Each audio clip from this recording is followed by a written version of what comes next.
Hi. Okay, so I love the Tales games. I mean, I love RPGs in general, but the Tales games have always been some of my favorites. And I have a lot of thoughts and things to say about, like, all of them, and I've been wanting to make videos talking about them for a really long time now, but the trouble I kept having was I didn't really know where to start. Because, I don't know, the Tales series is like really big now. There's like 16 or 18 games or something like that, so there's so many places you could start.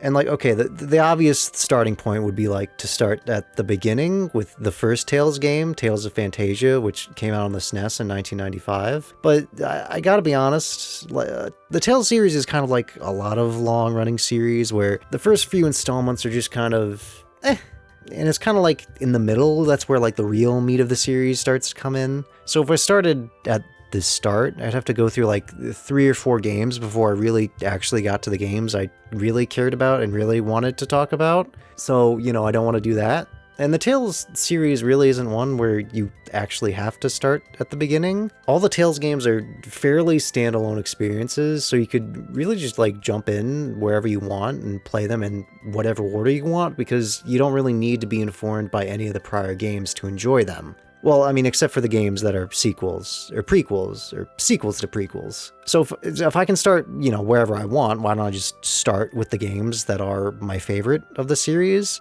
But the problem I have with that approach is like, okay, understand this is the first video I'm making that's like this, so, you know, it's whenever you try something new, you're obviously going to be like bad at it at first. So this video isn't going to be as good as I want it to be, but you have to understand some of these games are really important to me. So I don't want to start with a game that I love and do a bad job talking about it. I at least want some chance to iron out some of the kinks before I get to talking to them.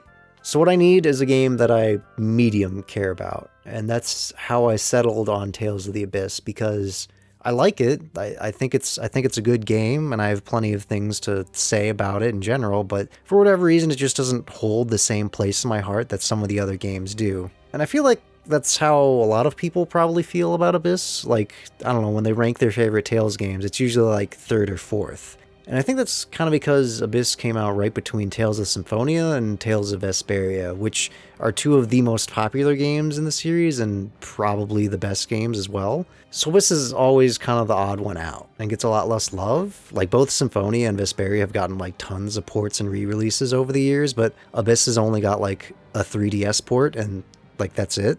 The 3 of these games together kind of form like the golden era of Tales games. This is where the series really like reached the height of its popularity, and it's very fondly looked back at. It's also where the series kind of makes its transition from like the older classic 2D games to the more modern 3D ones. It's kind of just like the middle of the series, and Abyss is in the middle of the middle. And this makes Abyss actually a very transitional game in the history of the series, because it's where a lot of the modern features first start appearing, but it also still has that like classic feel. In a way, you could say it's the first modern game, which I guess also makes it a pretty good place to talk about the Tales series as a whole, which I guess is another good reason to choose it as a place to start to talk about the Tales series. And by now I'm betting that like people who have never played a Tales games or don't know anything about them are probably pretty confused by like everything I've been talking about and are waiting for me to give some sort of an explanation as to what the Tales series is, but that's kind of a hard thing to do because the series is in a weird situation where the games don't really feel all that connected, but at the same time do have a sense of connection. Like, on paper, the games are, for the most part, standalone experiences that can be pretty unique from one another. They're not really connected by being part of the same storyline or even in the same universe, with the only really overt connections being small cameos or references to the other games in the series. And the only thing that really connects them is that they're all RPGs made by Namco. And like, maybe they also have like a similar anime-esque art style. But then the games do actually have a lot in common. But these similarities are a bunch of details, like gameplay conventions or nuanced things like the stories being written in similar ways. It's basically just like a million little things that all make up this sort of style that the games are made in. And if you play a couple of Tales games, you begin to like pick up on this style and you see that these games kind of share a distinct feel to them, where you like can feel you're playing a Tales game when you play a Tales game. So you kind of have to like go through an entire Tales game pointing out these details in order to understand what they are, which is like, okay, don't worry, I'm literally about to do that. So I guess if you really want your explanation as to what the Tales series is, you're gonna have to like watch this whole video and maybe like, I don't know, like comment or subscribe or something, or like show it off to people at your local community college. I should probably also address how like weird the naming convention is for the series. Like a normal game series would usually follow a standard naming convention that's like, I don't know, you have the title of the series, then like a number, then maybe you have like a colon and a subtitle. But Tales games are kind of weird with this, and they have their own structure where the titles start with Tales of, and then they have a weird made-up word that ends with like IA, like Vesperia or Berseria or Symphonia.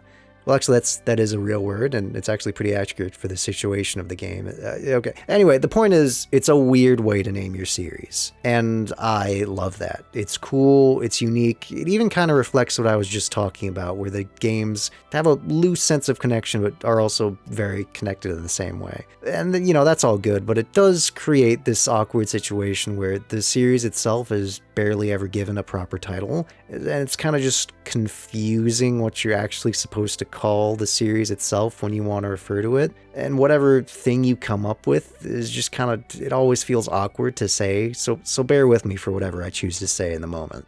Now, what I think most people probably know Tales games for is the combat. Tales games don't have a typical turn-based combat system like most other RPGs do. Instead, they have an action-based one, which I think is cool, and I like it, and I think that's always been a very strong selling point for a lot of people for the series, but it's not the main reason why I play Tales games. What gets me in the door for a Tales game, and what I've come to always expect to be one of the stronger parts about them, is their stories. Now, I can't honestly really say that all of the Tales games have amazing stories. Some of them definitely do, but what I can say is that they all at least seem to put a lot of effort into their stories. And you can tell that they were trying to make a story for you to take seriously. And that's always made Tales stories feel pretty exceptional, especially compared to a lot of other games. I mean, video games in general usually don't really put an intense amount of thought into their stories, and it also kind of feels a bit more unexpected coming from a Tales game because at first glance the games can seem fairly unassuming. The series is by no means unknown, but it's never had the popularity as some other game series, especially not outside of Japan. So I can see how someone would look at a Tales game and think it's just another random RPG. So when you actually sit down and play through one, it's really surprising how good the stories actually are. The plots are fairly interesting, the dialogue is pretty well written, the characters have some depth to them, and they even try to discuss some serious topics in a way that actually says some pretty thoughtful things about them. And I know a lot of people might not really care about stories in video games, but I do, and I think they're an important part of the Tales games, so that's what this video is primarily going to be about, and I'm just going to do that, that lazy YouTube reviewer thing where I just recap the story and call it a review. But don't worry, I'll still be adding in some actual real game design talk here or there. Now, to actually transition to the topic of this video, the story of Tales of the Abyss, I think can be most easily summarized as the story of its main character, Luke. This is him. This is also him. This is not him. I mean, well, okay, we'll get to that. Anyway, Luke is the poster boy for character development in Tales games because his character goes through some pretty extreme changes throughout the course of the game. So much so that he feels like a completely different character at the end of it, which is a good thing for him because at the beginning of the game, he's kind of a jerk. Really? Sounds cheap to me. My dad'll take care of it when we get to the capital. He's basically just a spoiled rich kid. Like, he's rude to everyone, he whines and complains about everything, and he really doesn't seem to care or think too much about anyone other than himself. Basically, he doesn't really have any positive qualities, like, at all. Like, he's not a role model or something like that. And that, like, immediately makes him a pretty interesting character, because most RPG protagonists, well, they're like saints. Like, they may have one or two character flaws, but for the most part, they're all around good guys who are nice and always help people and donate to charity and stuff like that. So choosing to have your main character start off as this whiny jerk who has almost no redeeming qualities is a pretty bold choice, and right off the bat, it makes the game a lot more unique than most other RPGs or even games in general. And like, you just gotta respect them for taking a chance like this and having a character that's not immediately likable in order for them to actually be able to have some meaningful character growth. But even though he's an interesting character, Luke is still a jerk. Anyway, the game starts out in Luke's family manor. Now Luke, they call him a noble because his dad's like a duke or whatever, but he's also technically royalty because his mom's the king's sister as well. So yeah, no, the dude's like rich. And the first thing we learn about Luke's backstory is that he's been confined to his manor for like his entire life, which they say they're doing this because he was kidnapped when he was younger. So for his safety, they just like never let him leave his family's estate for like 7 years. I guess to keep him from being kidnapped again. I don't know, it's just a messed up situation. It's made even more messed up by the fact that his kidnapping somehow caused him to lose all of his memories from before it, so he like literally doesn't know anything about the outside world. So yeah, you immediately like already can't help but feel bad for the guy and like understand why he is the way he is when you see like the messed up situation he's living in. We also meet Luke's mom and dad, and they're there. I guess an RPG protagonist having both of their parents be alive is kind of a rarity, but Luke's parents are kind of minor characters in the grand scheme of things. Like, they don't really play a large part in the story or raising Luke. There's only like 2 people Luke actually seems to care about. One of them is his best friend, Guy, who I guess just hangs out in Luke's manor. Later on, he'll become a party member, so we'll talk about him more when that happens. But the other more important person is Van, who's kind of Luke's mentor, father figure. Van's like this big, important military guy, and he's also the one who taught Luke how to fight because I guess they needed some sort of explanation for how this guy who's literally never been outside is able to defend himself in a fight. Luke kind of has a complex about Van, and he's the only one Luke really respects or listens to. And not to spoil anything, but Van's going to be an important character later on, so just keep it in mind. Anyway, that's all we really get as like an introduction. The main action of the game pops off when the manor is invaded by some girl who is somehow putting everyone to sleep with some sort of magic song. She says she's there to kill Van and goes to attack him, but as she does, Luke gets in her way, and for whatever reason that causes a bunch of magical stuff, and then this happens. And that's the intro to the game. It's pretty short.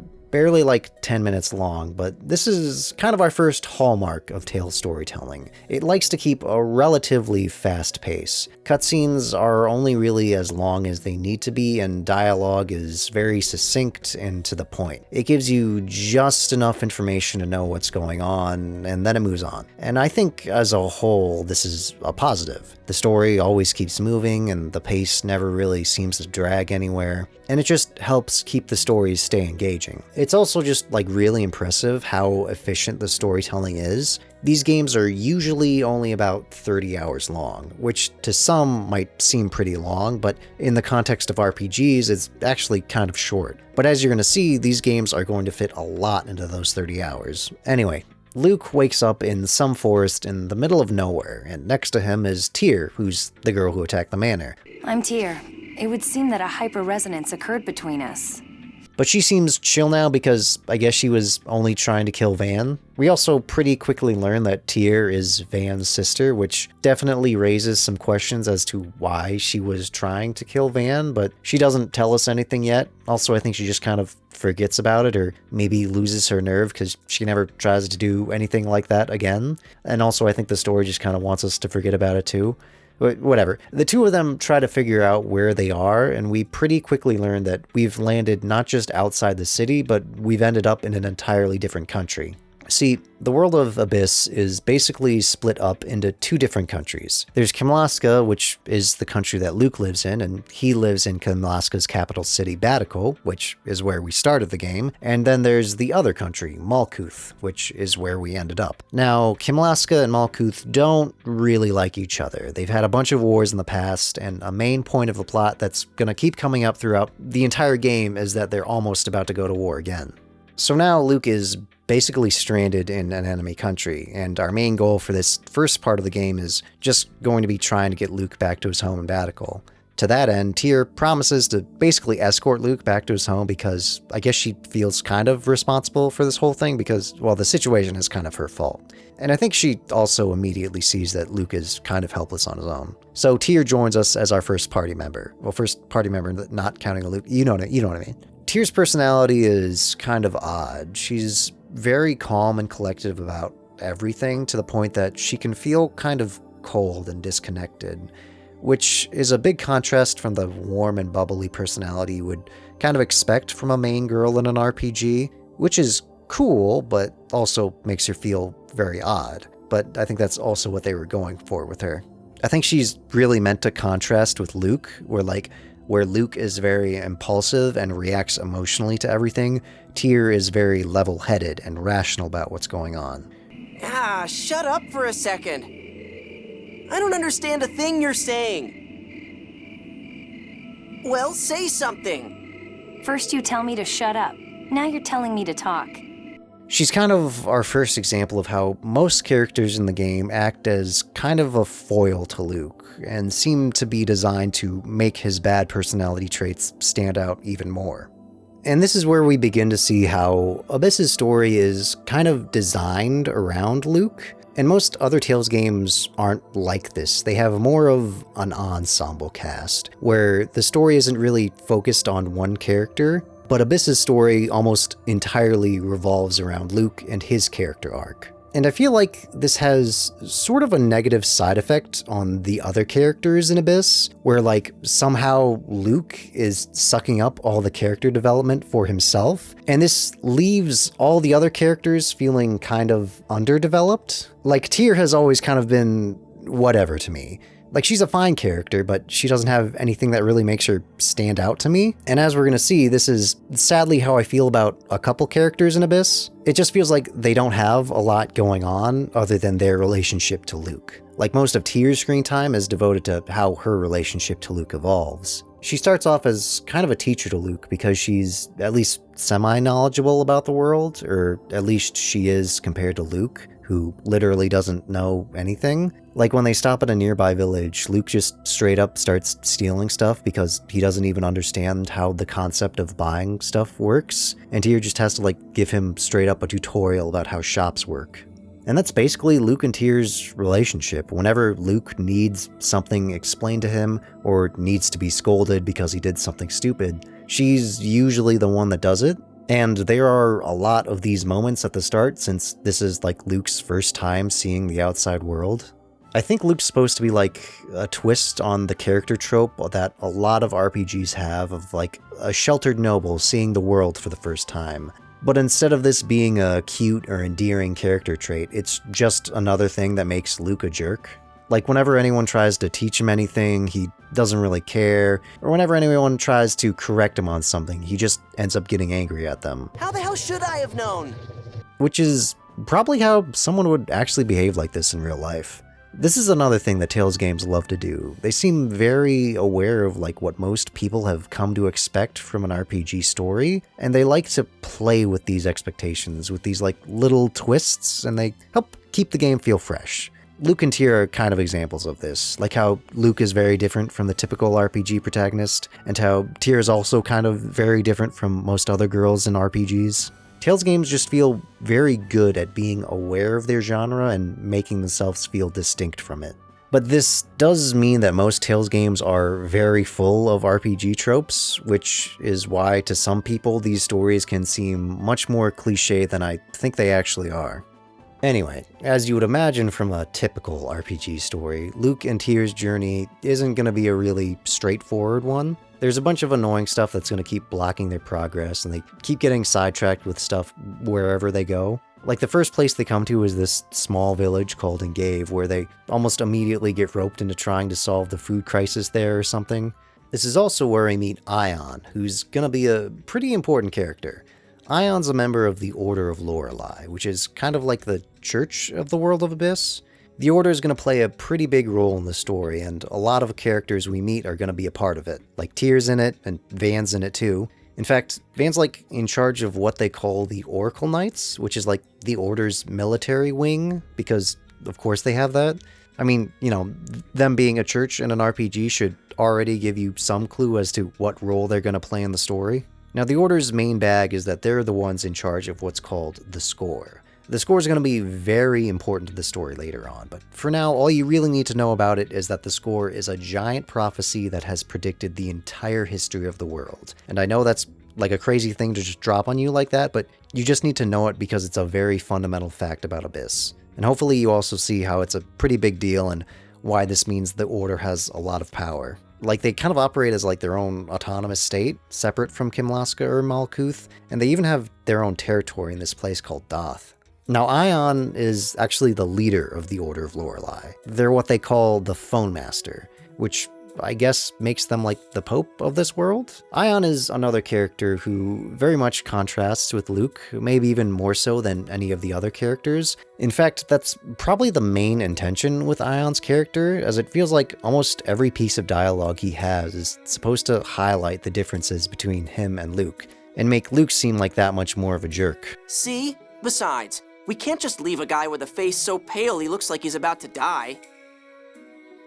Oh, thank you so much. You're such a nice person, Luke. Ion's just like a really nice dude, almost like saintly. He's always doing what he can to help people, and you always see him like think through the consequences of his actions, and he's always trying to figure out what the best outcome for everyone is.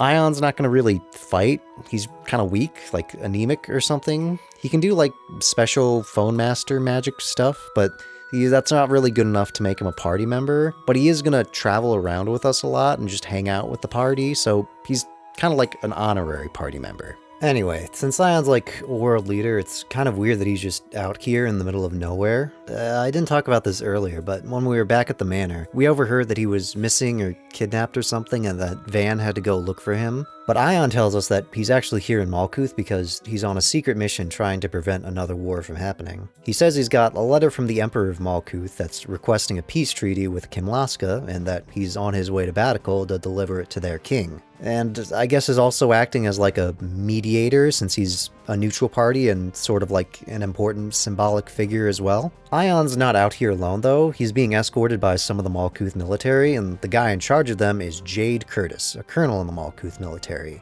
I'm joking, and please, call me Jade. And Jade is going to be a character who does join our party.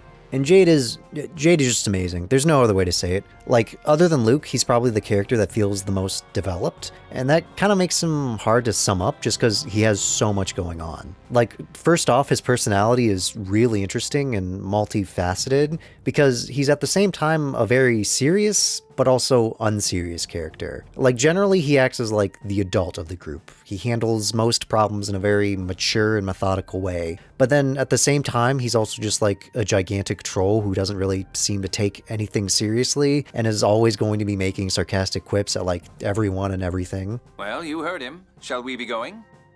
I thought you were against going to Chorral Castle. Nope. Either way is fine by me. What the? I don't get you at all. He's also just like a badass, but in a very understated way, which honestly makes him seem even more badass. Like, he's an insanely strong mage. When he first joins the party, he's like 40 levels above Luke and Tyr and just one-shots a boss that's about to kill them. And then he's also like a super genius that has like 11 PhDs and was also a legendary scientist, but now he works in the military and is like already a legend at that too. He also just kind of becomes the party leader because most of the other characters kind of just recognize that he's usually right about everything. So he's a character that's like a very interesting mix of like a lot of things. Like he's able to be both smart and funny, and then when things get serious, he's the one that like takes charge and saves the day. And that just makes him like a very entertaining character to watch in general. And he steals like every scene he's in. He's also kind of the only character to not suffer from what I was talking about before, where they feel kind of underwritten with Luke taking up so much space. Jade just gets so much in terms of characterization and backstory. In fact, he probably gets the most backstory, even more than like Luke does. As we'll see, he's very connected to the main plot, and he's just going to keep finding ways to keep being relevant to the story. His interactions with Luke are great too. He feels like he's there just to make Luke feel like even more of a child compared to how mature Jade is about everything. And whenever Luke is acting like a brat or throwing a tantrum, it never really seems to get under Jade's skin. Meanwhile, Jade always seems to know exactly what to say to get under Luke's skin. Well, it sounds like Luke's done whining. Shall we be going? What do you mean whining? Hey, stop ignoring me! Jade's just great. Yeah, I mean, it feels unnecessary to say that Jade is my favorite character because, of course he is. He's everyone's. If you've played Tales of the Abyss, Jade is your favorite character. That's just a fact. Anyway, after saving us, Jade then almost immediately arrests Luke and Tyr and then takes them on this giant hovercraft land cruiser thing that Malkuth has that they call the Tartarus. And to me, it always kind of looked like a giant clothes iron, but I guess it's still cool. And Jade's not really arresting them, more like trying to get their help to get Ion to Baticul. Because he figures since Luke is like technically a part of the royal family, that having him along will just help things go smoother. Oh yeah, this is also where we meet Anise, who's like Ion's bodyguard, and she's also in the Order, and she'll also become a party member too. But we'll talk about it more later. I don't really want to talk about it right now. Anyway, on board the Tartarus, Ion and Jade explain their mission, and they also explain that there's a separate faction in the Order of Lorelei that's being led by this guy called Grand Maestro Mohs, who's like the second pope, I guess. And his faction actually wants a war to happen because I guess they think that'd just be cool. So that's why Ion had to sneak off with Malkuth, and we also get warned that the Oracle Knights are probably going to try and stop us, and then almost right on cue, the Tartarus gets attacked by a bunch of Oracle Knights. Now these Oracle Knights are being led by a squad of 6 nerds that call themselves the 6 God Generals, and get used to these guys because they're going to be causing us trouble through pretty much the entire game. They're called the 6 God Generals because there's 6 of them, and God, are they just annoying in general. There's Ligretta, who's, like, I think the leader of them, and is kind of the most normal one. There's Arietta, who's a child who controls monsters and stuff. Then there's Largo, who, for the most of the game, is just going to be a tall guy. And Sync, he wears a mask. That's cool, I guess. And then there's Dist, who is just... yeah. And then the final member, Asch, is conspicuously absent a lot, and when he is around, we're conspicuously not going to see his face. Anyway, the God Generals take over the Tartarus and kill most of Jade's men, and then kidnap Ion. They also use some sort of device to seal Jade's power that makes him weaker, and basically just the story reason for why he's the same level as the rest of the party. So instead of getting stronger for the rest of the game, he's just gonna like heal from this, which is again just another thing that makes Jade cool. And despite being our introduction to the God Generals, this whole section feels like it's devoted to showing off how cool Jade is. Like, even with his power sealed, he's still the most lethal person in the room. He almost 1v1s one of the God Generals, then like retakes the Tartarus almost by himself, but then he gets captured, but then like immediately escapes again, and then is able to like outsmart the rest of the God Generals, and then rescues Ion. And he does this all pretty much like single-handedly. I'm sorry, but like, I can't stop glazing Jade. He's just that cool. Like, he's just the total package. He's strong, he's smart, he's funny, he takes children for hostages, he's hot. I mean, he has a Pac-Man belt, and he's hot. Oh yeah, there's also this like short storyline here about how Luke kills a dude for the first time, and then he freaks out about it and starts saying he doesn't want to fight anymore if it means killing people. And it's kind of weird just because of how short it is. Like, this only takes about 20 minutes, and then it just ends with Luke kind of getting over it, and then never really comes up again. And I would argue it doesn't even really contribute to Luke's character in the long run. But the weirdest thing about it is how they handle the whole topic. Like, I would say Luke has a pretty valid concern here that killing people is kind of, wrong, and you shouldn't do it, but everyone else kind of just treats him like he's somehow in the wrong, and that, like, he should just stop being a pussy and kill people. It feels like the point they're trying to go for with this plotline is to show how naive Luke is, that he doesn't understand how the quote-unquote real world works, or maybe he's like so weak-willed that he won't even fight for his own life. But instead it just ends up making the rest of the team feel like psychopaths, and they don't really have like any value for human life. Which, to be fair, Jade is like that, and I guess Tyr's a soldier, sort of. And I don't know, they're both kind of like weird, cold people in general, but I still can't help but feel like this section has like the opposite effect of what it's supposed to do. Like you're supposed to feel like Luke's in the wrong, but instead I end up taking his side and think the other characters are just insane. I mean, like, being against killing people is, I would hope, a normal thing, and something that I think most people would morally agree with. But the game trying to use this as an example of how Luke is, like, immature or whiny, it kind of just dilutes the point they're trying to make. I don't know, it's just weird. Even Ion's just like, you know, you gotta do what you gotta do sometimes. And it feels really weird to hear it coming from Guy, since Guy has the same voice actor as Vash from Trigun, a character that is famous for being a pacifist. So it feels especially jarring to hear him say it's totally fine to kill people. Oh yeah, this is also where Guy joins the party, because he shows up, like, out of nowhere. Enter the amazing Guy!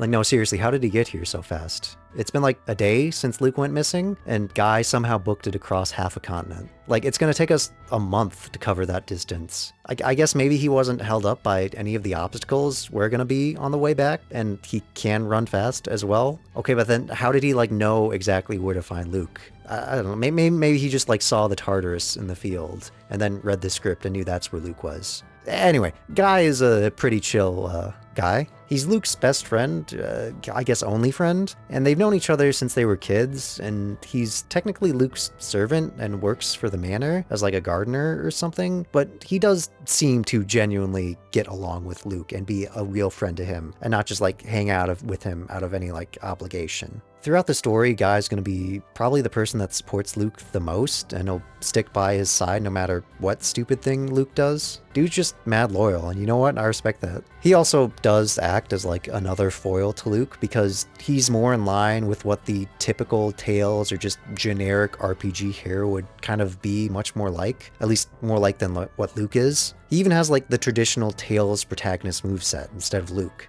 He feels like he's there kind of just to show how much of a difference there is between Luke and what the typical protagonist would be. And it's not really that hard to imagine a world where Guy was the hero instead of Luke. But Guy does suffer from the same problem that Tyr and some of the other characters do, where they can just feel a bit flat at times. Like, apart from just being a nice, chill dude, Guy doesn't really have much going on. Like, it feels like they're just gonna slap some stuff on him just to give him something. Like, one of these things is that he has a phobia of women, and they make a big showing of this, but it feels like a thing that they just kind of tacked onto him for him to have something, and most of the time is just gonna be a side gag rather than like an actual character thing Guy has to deal with. Alright, now that we have a full party of 4, I guess now is as good a time as any to talk about the combat in a bit more depth. Like I said at the beginning, the combat is probably the thing that most people know the Tales games for, as it's a bit different from what most other RPGs do. Most RPGs have some form of the traditional turn-based combat system that I think we're all familiar with by now. But Tales games don't have that. They have a combat system where you directly control your character in real time that's kind of similar to like an action or fighting game.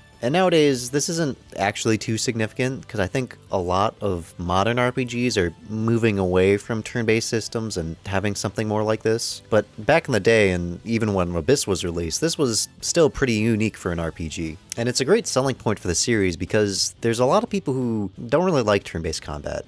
There's this kind of perception that it's slow or boring, and honestly, it can be. Turn-based combat naturally involves a lot of slow things like navigating menus or waiting for animations to play out. And I think a lot of games that have it get into a problem where it starts to disrupt the flow of the game, where like you'll be trying to explore an area or something, and then like every 30 seconds you'll be interrupted with a 5-minute battle. But in Tales game, the action-based combat lets battles have a much faster pace, just because it's just, for one, just a lot quicker. Like, it literally just takes a shorter time for battles to happen. Like, they barely take 30 seconds to be over with. So battles just don't disrupt the flow like they do in other games. It also helps that from Symphonia onwards, Tales games don't have random battles at all. All the battles are placed, so they're at least somewhat evenly spread out, and you can also just avoid them altogether if you want to. But honestly, I think the reason most people prefer action combat is it's just funner. Like, hitting buttons and mashing attacks is just fun. And now where most games would have like a slow turn-based combat, Tales games basically have like a mini fighting game.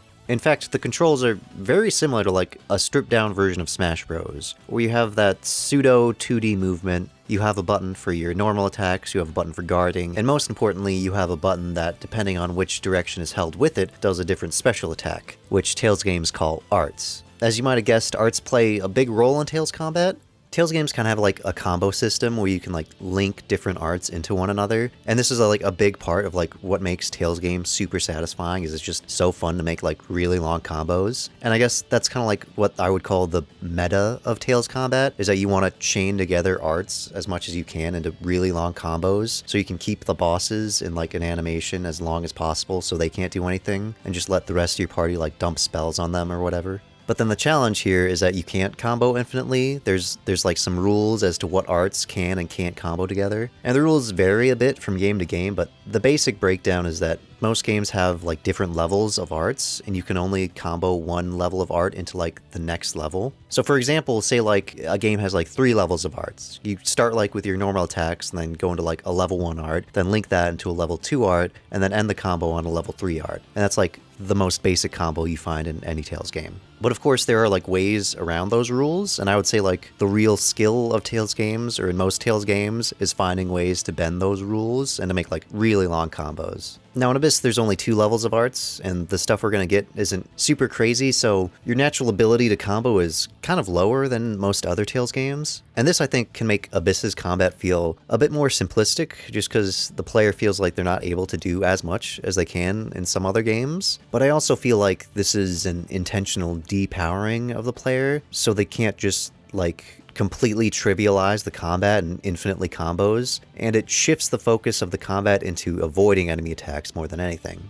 Abyss's combat feels built more around movement than anything, and I think this is because Abyss is the first Tales games to have full 3D movement. The game before it, Symphonia, was technically the first 3D game, but the way combat worked in that game is it basically drew a line between you and the enemy you were targeting, and you could only really move around along that line. So functionally it was 2D. This is also kind of where the Tales combat system gets its name. It's called the Linear Motion Battle System, or LMB for short. I'm never going to call it this. And this is still kind of how combat works in Abyss, but it has the addition of a free run button that, when you hold it, allows you to freely move in any direction you want, which is a cool thing, but if I'm going to be honest, doesn't actually add a whole lot other than just a tiny bit of extra mobility. I only bring it up because it shows that there was a focus on like making the combat more about avoiding enemy attacks, which, as we'll see in the later game, becomes very important. The most unique mechanic Abyss adds to the combat is the Field of Phonon Effects, or FOF for short. How the FOF works is, if an art or spell of a certain element is used enough times in an area,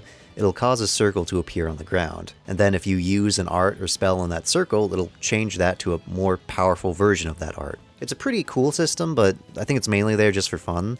With how the system can kind of be finicky to use, it's kind of hard to consistently pull off of FOF attacks. And when you do one, it's kind of hard to tell if it actually even has that big of an impact on the battle. They mainly just kind of add flair to the fights, which they definitely do. Like, doing FOF attacks is very fun and satisfying, and whenever I see a circle on the field, my monkey brain immediately has to go use it. Anyway, that's enough about the combat for now. Let's get back to talking about the story. Okay, so without the Tartarus, the gang is going to have to go on foot from here on out, and pretty much every place they go, the god generals are going to show up and cause problems as well. And get used to this, because this pattern is going to hold throughout like the entire game. I think that's part of the God General's design. I think they wanted minor villains that kind of stick around instead of just showing up for one arc and then being killed off. But it does kind of get annoying when the God Generals just keep showing up wherever we go, no matter how many times we beat them. First, they go to a town called St. Binah, and the God Generals are there, so we gotta get out of there. And then we pass through a river, and the God Generals also show up there. But this time it's only one of them, Arietta, who's kind of like the boss of the early game, as she's the one that mainly harasses us as we try to get back to Baticul.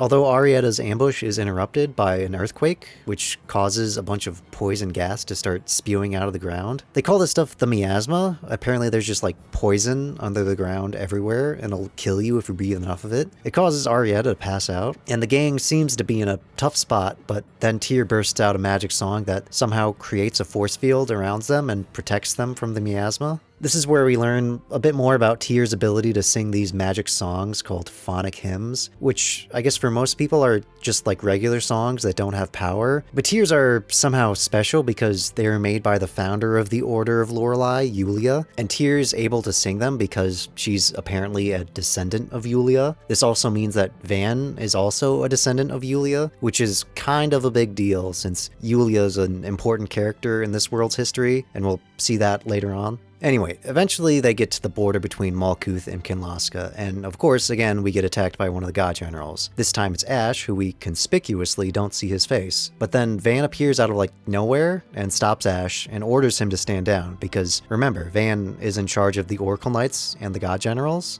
And everyone is understandably pretty sus of Van because the dudes like directly under his command keep attacking us and trying to kill us. But Van acts like he doesn't know what's going on and he's not up to anything. And he says that the god generals aren't acting under his orders, but they're actually working for Grand Maestro Mohs. And this somehow is enough to convince everyone that Van's cool and they accept his help getting back to Baticul. Oh yeah, this is also where Anise joins the party properly. Anise is she's kind of your typical wacky, cutesy anime girl, and most of the time she just feels like she's there for comic relief, because other than that she doesn't really feel like she has much going on. And I know I keep complaining about that, but that is kind of a problem Abyss has with some of its characters. It doesn't help that, at least for me, Anice's comedy is pretty hit or miss, and most of the time she just ends up being kind of annoying. Like, her main gag is that at first glance she seems like, I don't know, like an innocent, cute girl, but then she's actually like a conniving gold digger, and she wants to like be rich or like marry into money, which is kind of funny, but they keep like constantly making the same joke and it just gets old really fast. Anise also has a crush on Luke because he's rich, and every time they bring it up, it just makes me feel, I wouldn't say she's like an awful character. She has her moments, and there are a few times when like she is funny. Like, she can just be like unexpectedly savage to some people, and that can be pretty funny. Anybody else think I should rip Daddy's little girl a new hole? And she does like kind of get better and become more interesting as the game goes on. Anyway, Van says he has a boat ready for us that'll take us to Baticul, the next town over, so all the gang has to do is cross the border and get there. But when they do make it to the port, it's of course being attacked by Arietta because the god generals just can't leave us alone. Arietta trashes all the boats, and then she kidnaps the only guy there that's able to repair them, and then she tells us that if we want to rescue him, that Luke and Ion have to meet her at a place nearby called Chorral Castle. And this is, of course, an obvious trap. Like, they don't even need to go to Chorral Castle because they could just wait for someone else to come that can fix the boats. But the gang heads there anyway because they can't just, like, leave a guy to die. And I like that Luke initially didn't want to go to Chorral Castle at all, but he kind of begrudgingly goes anyway. It kind of, like, shows that, like, he's not necessarily a bad guy. He just has a bad attitude. He still does all, like, the usual heroic stuff. He helped out Ion and Engave, and he helped retake the Tartarus, and now he's going to rescue some random dude. I don't know. I like that they add some, like, depth to him like this. Like, he's a good person. He still just complains about everything. Anyway, at Chorral Castle, they walk into an obvious trap, and when the gang gets there and first tries to confront Arietta, they end up getting jumped by all the other god generals, and Luke gets kidnapped. And then they take him to the basement of the castle where they have this weird machine that they use to run some sort of scan on Luke. And then when the rest of the gang shows up to rescue him, they just run away. This whole section in Chorral Castle has a lot of mysterious stuff going on, and I think it's a great showcase of another pillar of Tales storytelling, foreshadowing. The plots of Tales games love to have a lot of big twists in them. Abyss probably more than any of the other games, as we'll see later. But before they have their twists, they love to like set them up with tons of not so subtle hints. Like, first off, what is this weird machine? And like, what did the god generals do to Luke? And like, why do the god generals even care about Luke at all? We learn that Coral Castle is also the place where Luke was found after he was kidnapped 7 years ago. So does that have like some connection to this weird machine here? And it just goes on and on like this with like 100 teasers that there's some greater mystery that we don't know about. It also loves to drop hints that characters know something that they're not telling us or have some secret in their past. Like, probably the most common bit of dialogue in the Tales series is someone like seeing something that they know something about and like having some reaction to it, like being like, oh, is that, could it be? And then like another character by them will like ask them what's going on with like, whoa, what is it? And then the first character will usually say something and it will almost always verbatim be, no, it's nothing.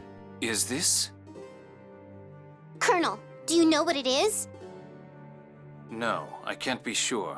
Jade's probably the worst offender of this in like the entire series because like, I mean, like right here, it's obvious he knows something about this machine, but in general, he's just like figured out the entire plot of the game in like the first hour. He just doesn't tell anyone about it because he just doesn't want to.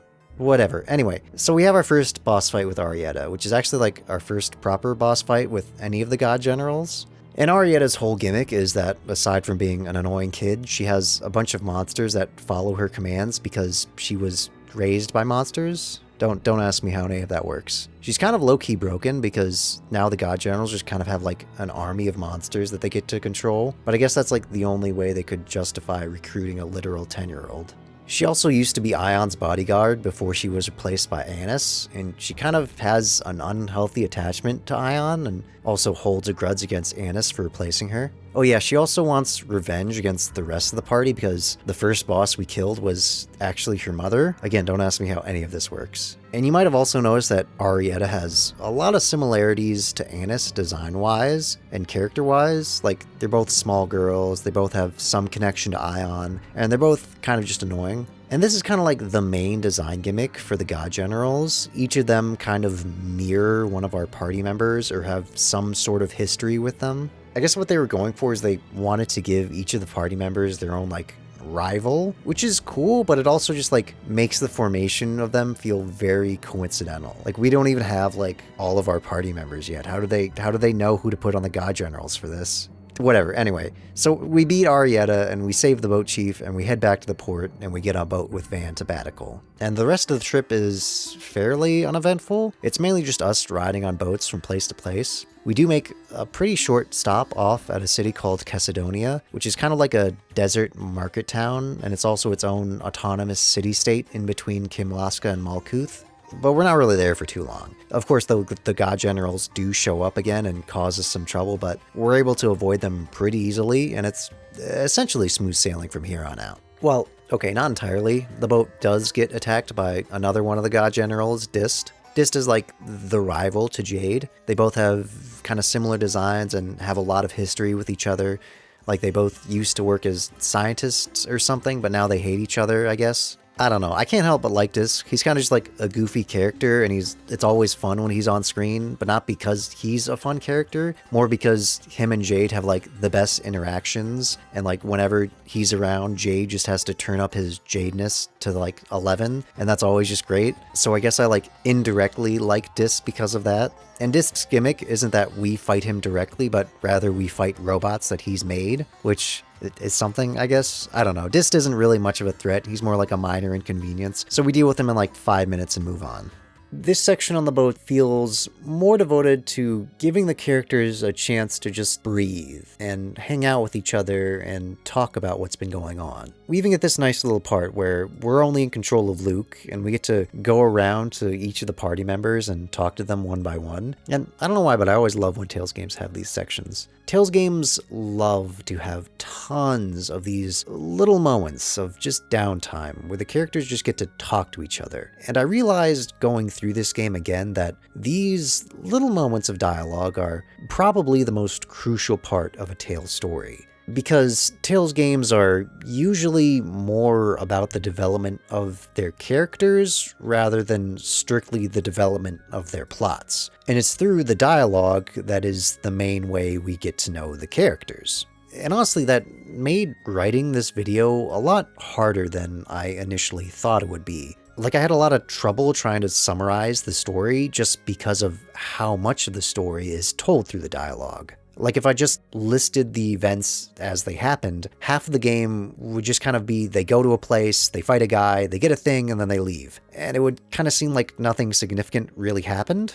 But it's while the characters are doing all these things that we get these little bits of dialogue here and there, and that's where we actually get to know the characters and see them grow and develop. Like on the boat here, Luke and Tyr have a conversation about how much Luke really doesn't know anything about the world, but it turns into us getting a little bit of insight into how much of a problem Luke's memory loss actually is for him.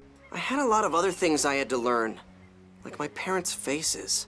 And we get this nice little moment where Tyr recognizes that Luke's memory loss has actually been a legitimate problem, and she apologizes for being so harsh on him. I've been unkind to you this whole time. I'm ashamed of myself. And we start to see the relationship between them evolve. Tyr acts a little bit more understanding of Luke in the future, and Luke starts to respect Tyr a bit more. And it's these small incremental changes in the characters that we get through these little bits of dialogue sprinkled here and there that over the course of a whole game make for very gradual character development that you almost don't even notice in the moment, but by the end of the game the characters can feel almost completely different. And this is just very interesting to watch. It just feels organic, like this is almost the way real people would act. Tales games in general just feel like they're written in a way that you can tell that they just love their characters, and they want you to love them and feel like they're somewhat real people. And the main way they do this is by just giving you tons of time to hang out with them and get to know them. And this isn't just limited to story cutscenes, there's dialogue everywhere in the game. Like, characters will have lines of dialogue during battles, or they have these little victory quotes they do in the post-battle screen. You're weak. You're a hack. You're whack. Or Tales games have these things that they call skits, which are extra scenes you can watch that are basically just animated portraits of the party members talking to each other. And these are totally optional to watch. Most times they don't even have important information to the story. They're just more moments we get to spend with the characters. And that's just how important dialogue is in Tales games. Even the way Tales games do world building or exposition is mainly done through dialogue, and in a similar gradual way. Like, concepts or plot elements will first be introduced with basically offhanded comments, and then they're gradually brought more into focus, and we learn more about them as time goes on, so that when they do become central to the plot, the player already has a pretty good understanding of what they are, so they don't really need some big explanation. And this is just a very smart way of doing world building that feels very organic. Although this is another thing that made writing this kind of tough, because it was kind of hard to decide when I should explain concepts. I kind of went back and forth on whether or not I should introduce them when they're first introduced or when they actually become plot relevant. So apologies if there's something that doesn't make sense or I didn't explain well.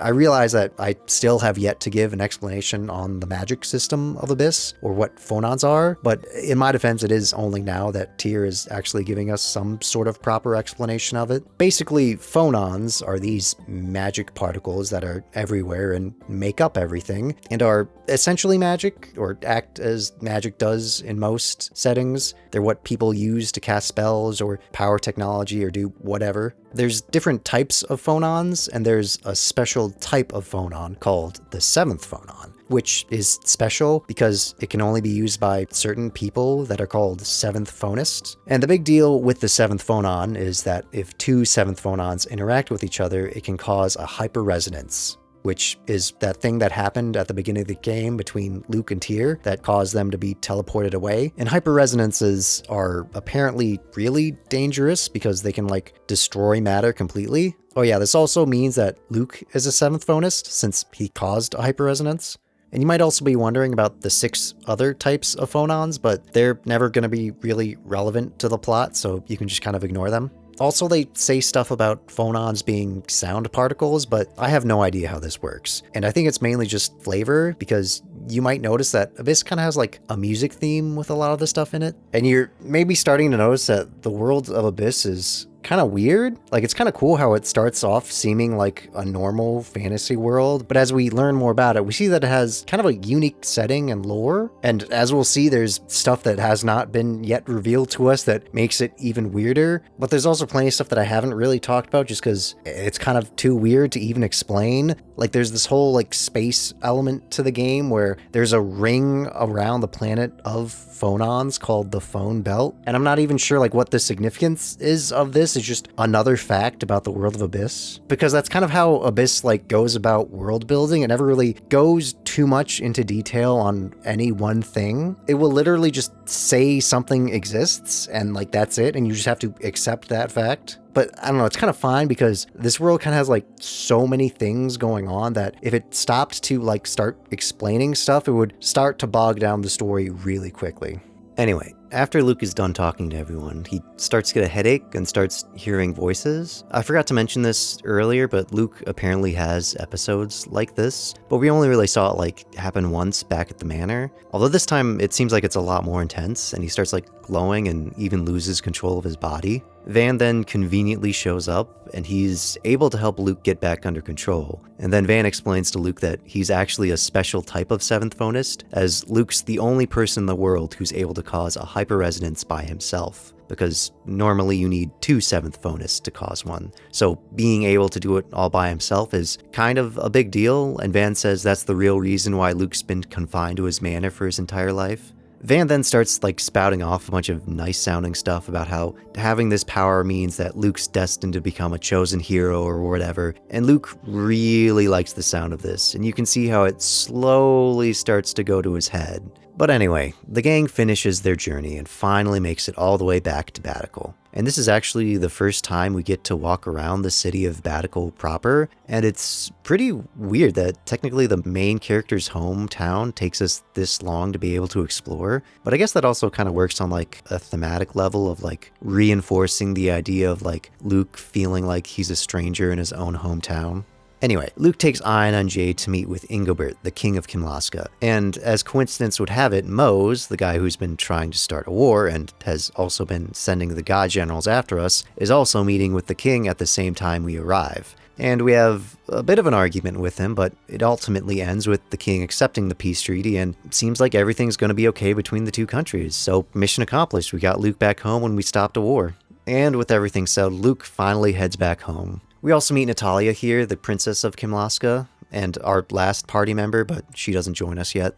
We also learn that Van has been arrested on suspicion of being responsible for kidnapping Luke, and they never explain it, so I don't know if they mean like the kidnapping that happened 7 years ago or like the one that just took place.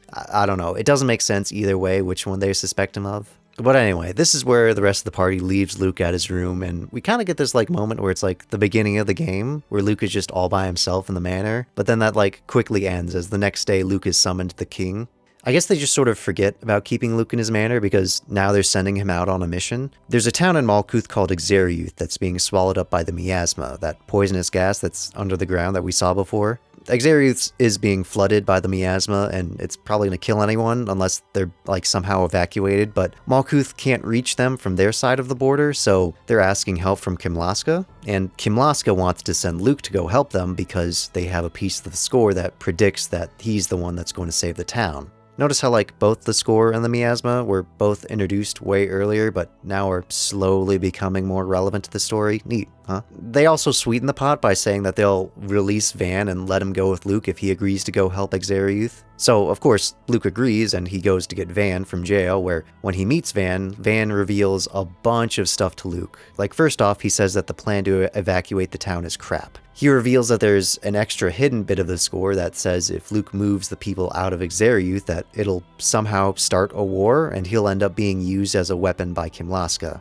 Van then says that he has a better plan, that if Luke can somehow use his hyperresonance to instead destroy the Miasma, that'll somehow avert the score. And then Luke and him can run away together and he can join the Oracle Knights. Like, oh yeah, Van also admits that he totally was the one who kidnapped Luke 7 years ago. And then he tells Luke to keep all this a secret from the rest of the gang, which, you know, is the signature mark of someone who's not up to anything at all. Anyway, Van and Luke join the rest of the party, which is coincidentally just the same group that brought us to Baticul. But before they can depart, there's concerns about the god generals trying to stop them on the way, so they come up with the plan of sending a decoy boat out while another group goes by land. And Van immediately volunteers to be on that boat. I find it kind of funny that like just 2 seconds ago, Van was saying all these like sweet things to Luke and acting like he really cares about them, but then like he just jumps on the first chance he sees to get away from Luke. I don't know, maybe that kind of reveals how he really feels about Luke.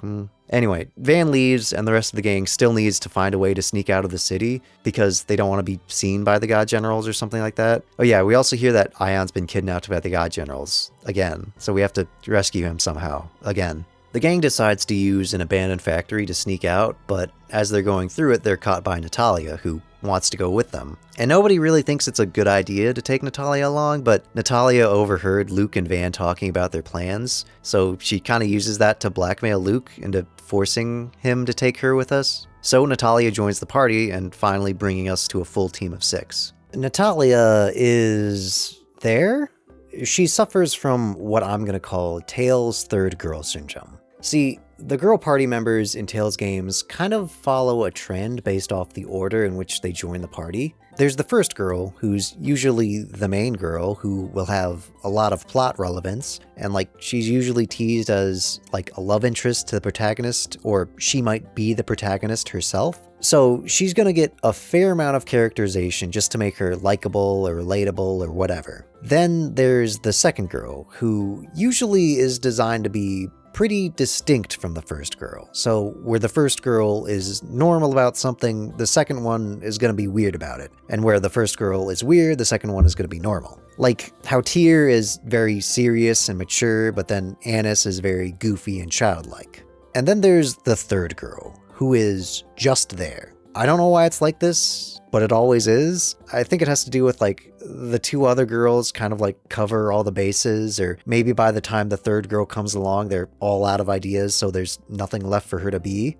I don't know why, but they always just end up feeling kind of bland compared to the others. So Natalia really feels like she does not have much going on. Honestly, it's easy to forget sometimes that she's even with us. And it really does not help her that Natalia is in a game that already suffers with this problem. And I know I keep harping on it, but this is a problem I notice with Abyss. Although, to be fair, even the most bland Tales character is still pretty well written. Like, Natalia still has her moments. She kind of grows to be the moral compass of the party. Like, her motivation for wanting to go with the party isn't that she just wants to get out of the castle and go on some wild adventure, but because she actually genuinely wants to go help the people of Akzeriuth because she feels that she has some duty to do so as royalty, which I guess is cool. And just like pretty much every other character, she contrasts with Luke in this regard.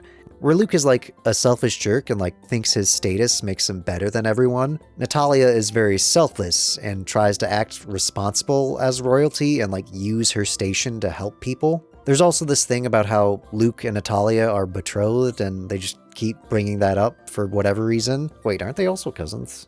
Anyway, the gang makes it out of the city just in time to see Ion being taken away by the god generals, which immediately makes the plan for the decoy boats useless, but more importantly, we have our first proper confrontation with the last god general, Asch. And for the first time, we actually get to see his face, and we see that he somehow looks just like Luke, which nobody knows why, and is just another mystery to add to the list. Anyway, the god generals book it with Ion, so the gang has to cross the desert to make it back to Chesedonia and also look for where the god generals took Ion. They make it about halfway when Luke starts to have another one of his headaches, but this time it's Ash's voice that he hears, and it seems like for whatever reason Asch is now able to directly communicate with Luke. So now, throughout our trip to Akzeriuth, Asch is just going to keep calling Luke, but really he's just going to taunt him or like prank call him. And at one point, Asch even shows that he's able to like control Luke's body a bit. Asch tells Luke that they're at a place nearby called the Zao Ruins, and he tells Luke to come there if he wants to save Ion. So they do, and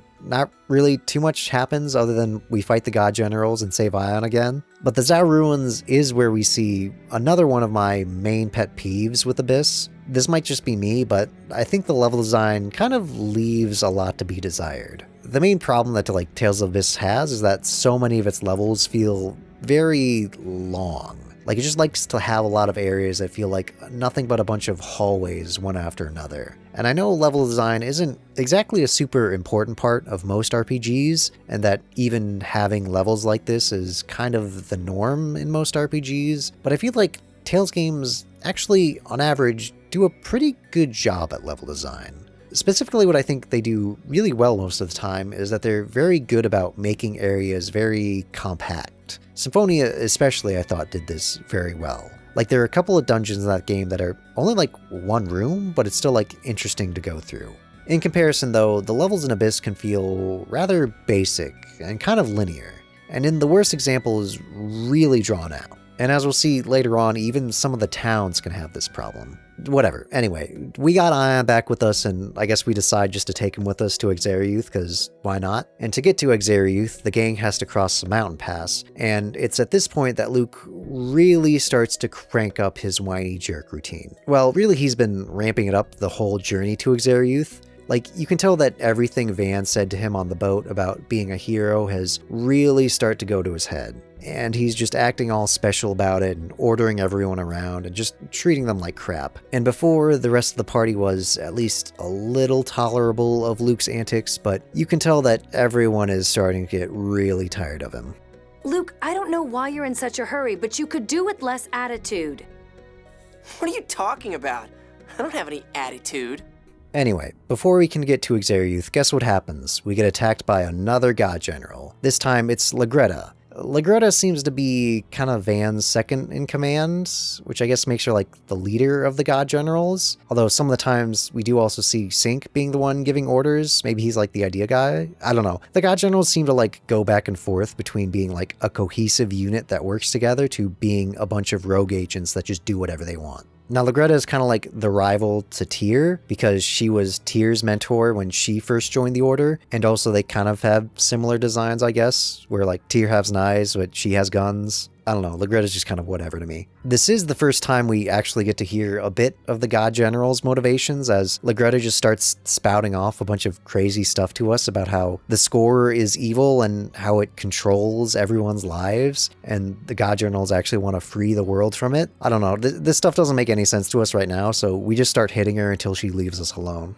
Anyway, the gang finally makes it to Akzeriuth, and things are looking pretty bleak here. The miasma is all over the place, and people are just dropping left and right. Akzeriuth is a mining town, so the team heads underground into the mine shaft to try and find more people to help down there. But Luke doesn't seem too focused on helping people. Hey, Natalia, they're dirty. Get away from them. You might catch something. And just kind of seems to want to find Van. And as they go down, the group begins to split off in order to help with stuff until it's just Luke and Ion by themselves. And eventually they do find Van at the bottom of the mine, just sort of standing there. He's next to some weird door, which is like some sort of magic seal locking off some place that Van calls a Sephiroth. Van says that he needs Ion to open it for him because it'll only open for a phone master. And Ion's like, I don't really think this is a good idea. But then Luke assures him that everything will be fine, and I guess that's for some reason enough for Ion, so he opens it. And then Van takes Luke and Ion through the door, and inside are some really futuristic looking ruins. Also, this whole time Luke is getting calls from Asch telling him to stop, but Luke just doesn't listen to him. Anyway, Van brings Luke to this giant machine he calls a passage ring, and tells Luke that if he uses his hyper-resonance on it, it will destroy the miasma. And Luke, believing everything that Van says, does so. And this is where everything goes to hell, because big surprise, it turns out that Van is actually a bad guy, and that he's been planning to destroy Akzeriuth by using Luke's hyper-resonance to blow up the passage ring. He even brainwashed Luke with a command phrase earlier back on the boat. The passage ring being destroyed causes the entire town of Akzeriuth to start sinking into the earth. The rest of the team shows up along with Asch, and then Van calls in some eagles to pick him and Asch up, and then he bamfs, leaving everyone else to die. But luckily we have Tyr, who uses her hymns to make another force field that protects everyone while the whole town collapses in around them. And this is where things get even crazier as we see Akzeriuth falls through the earth and into this purple underworld place that's like an empty void with this purple ooze everywhere.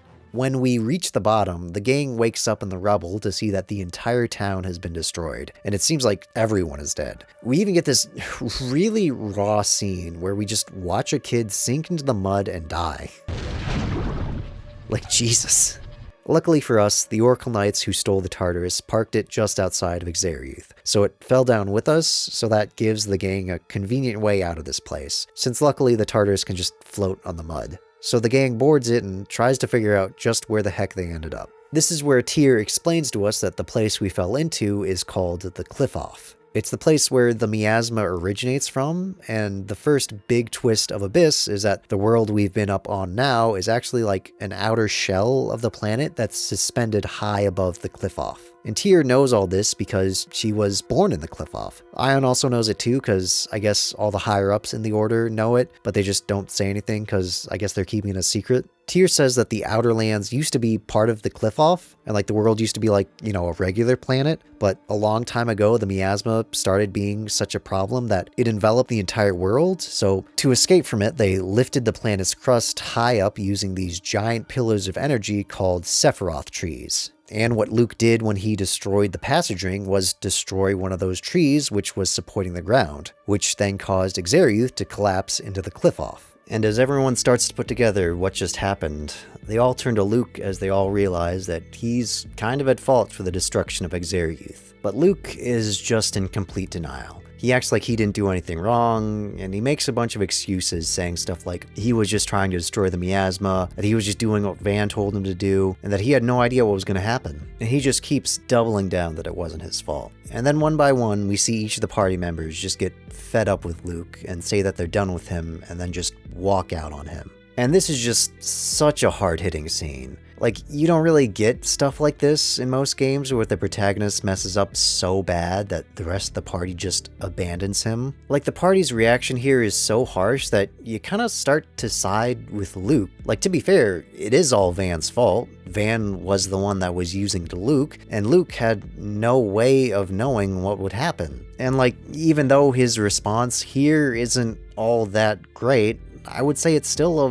very natural response. Like, I imagine most people would probably react in a similar manner to this. And I mean, the other people in the party were kind of just to blame as well. Like, Tyr obviously knew that Van was up to no good, but she didn't say anything. Natalia knew about Luke and Van having some sort of plan, but she didn't say anything. Jade's smart enough that he probably figured out everything by now, but just didn't say anything as well. And then there's Ion, who really dropped the ball by opening that door without thinking. And honestly, watching this scene for the first time, I couldn't help but feel like Luke was somehow being mistreated here, and that the game was just kind of ignoring all these points in order to create some sort of contrived situation where Luke's entirely at fault. And it's very easy to make that argument and then say that somehow means that the writing here is bad, or it somehow undercuts what the game's trying to say here, so the game's writing must be bad. But now, I don't think that these things really take away from the scene. In fact, I think you're supposed to feel a lot of conflicting things here. Like, you're supposed to be kind of sympathetic to Luke, and almost like your thought processes kind of mirror his own, where you start to make the same excuses he does for himself.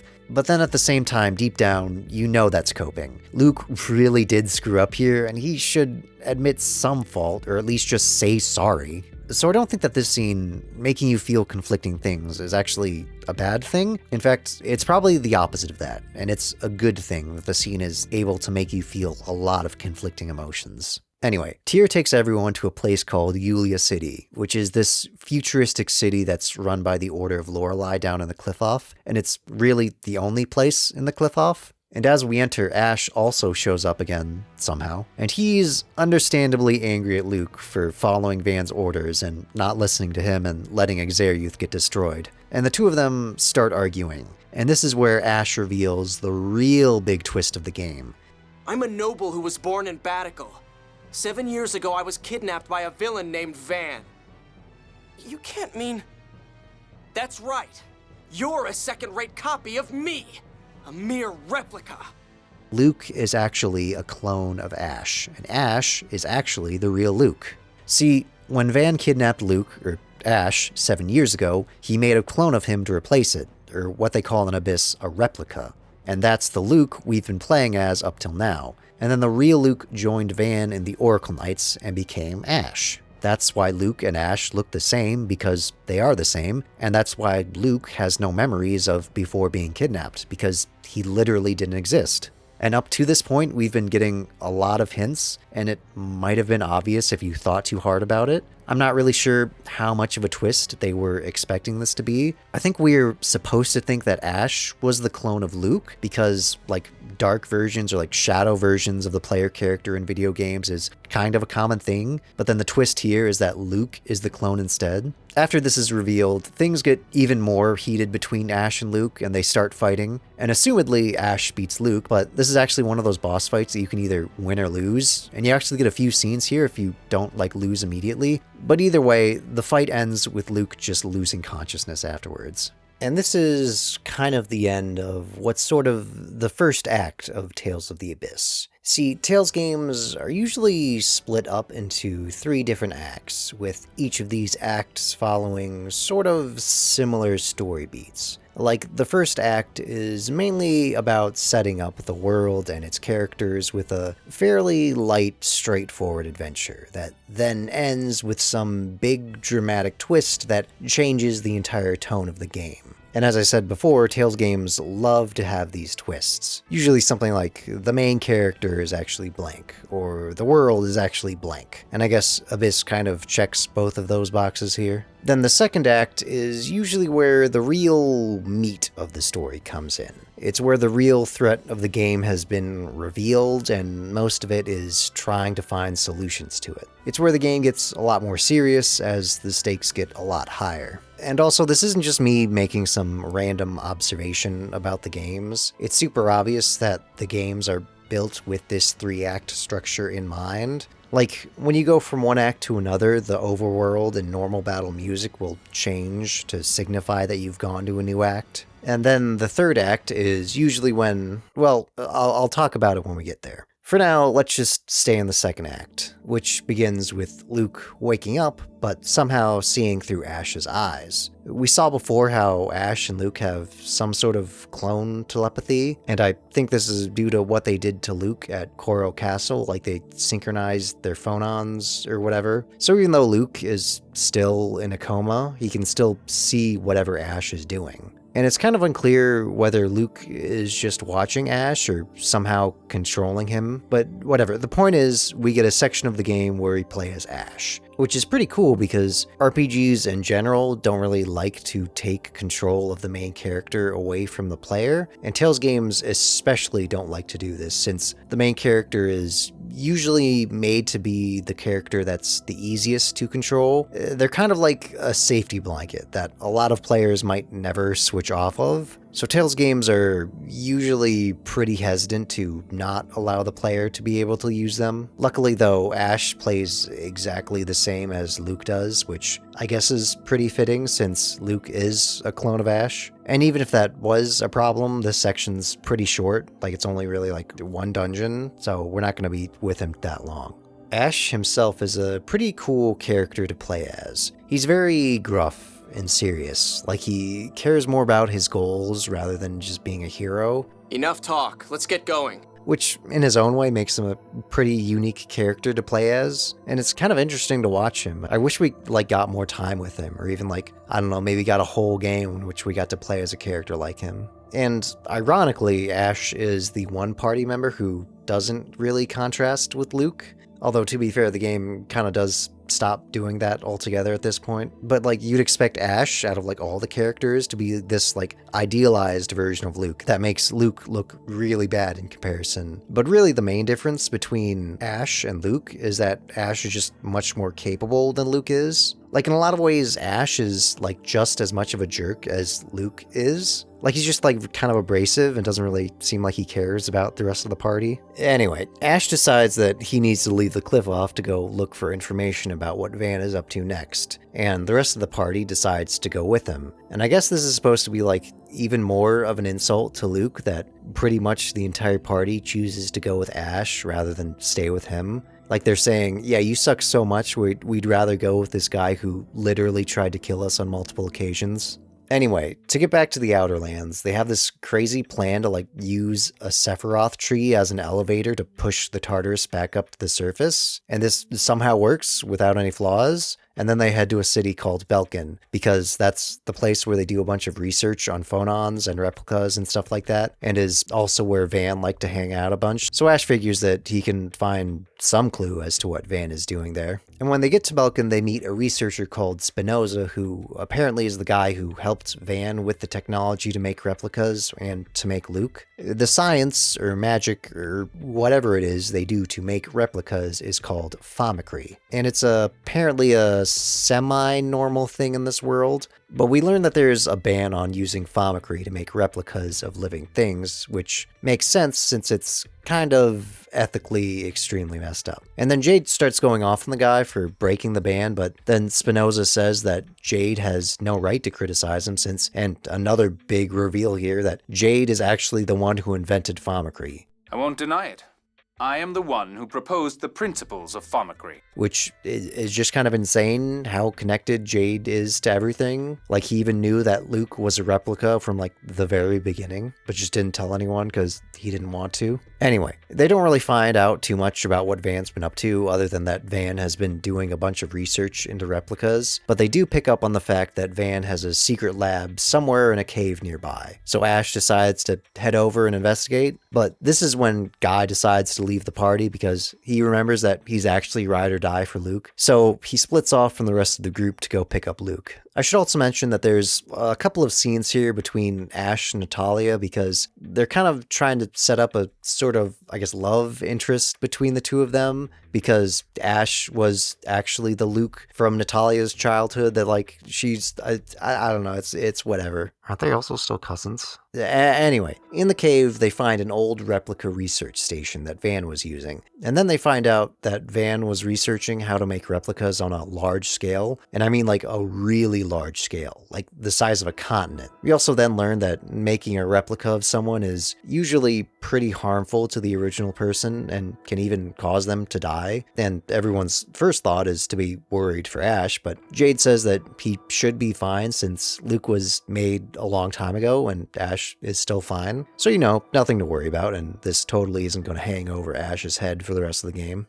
Anyway, Asch decides that that's enough for now, and this is where he leaves the rest of the group. But before he does, there's an earthquake, and Asch says that that's probably more of the Outer Lands falling into the Qliphoth. And he also warns the group that Van can now destroy the Sephiroth trees even without Luke, and that he's planning to drop the area around St. Binah next. And then he cuts off the connection with Luke, and we snap back to Luke as he wakes up back in Yulia City. We see that Tyr was the only one to stay behind in Yulia City with Luke, and Luke goes outside to talk to her, and this is where we get what's probably the defining scene of Tales of the Abyss. It's here that Luke finally confronts how much of a jerk he's been up till now, and he finally admits that Akzeriuth was his fault, and he tells Tyr that he wants to change for the better, and is willing to do whatever it takes to make things right.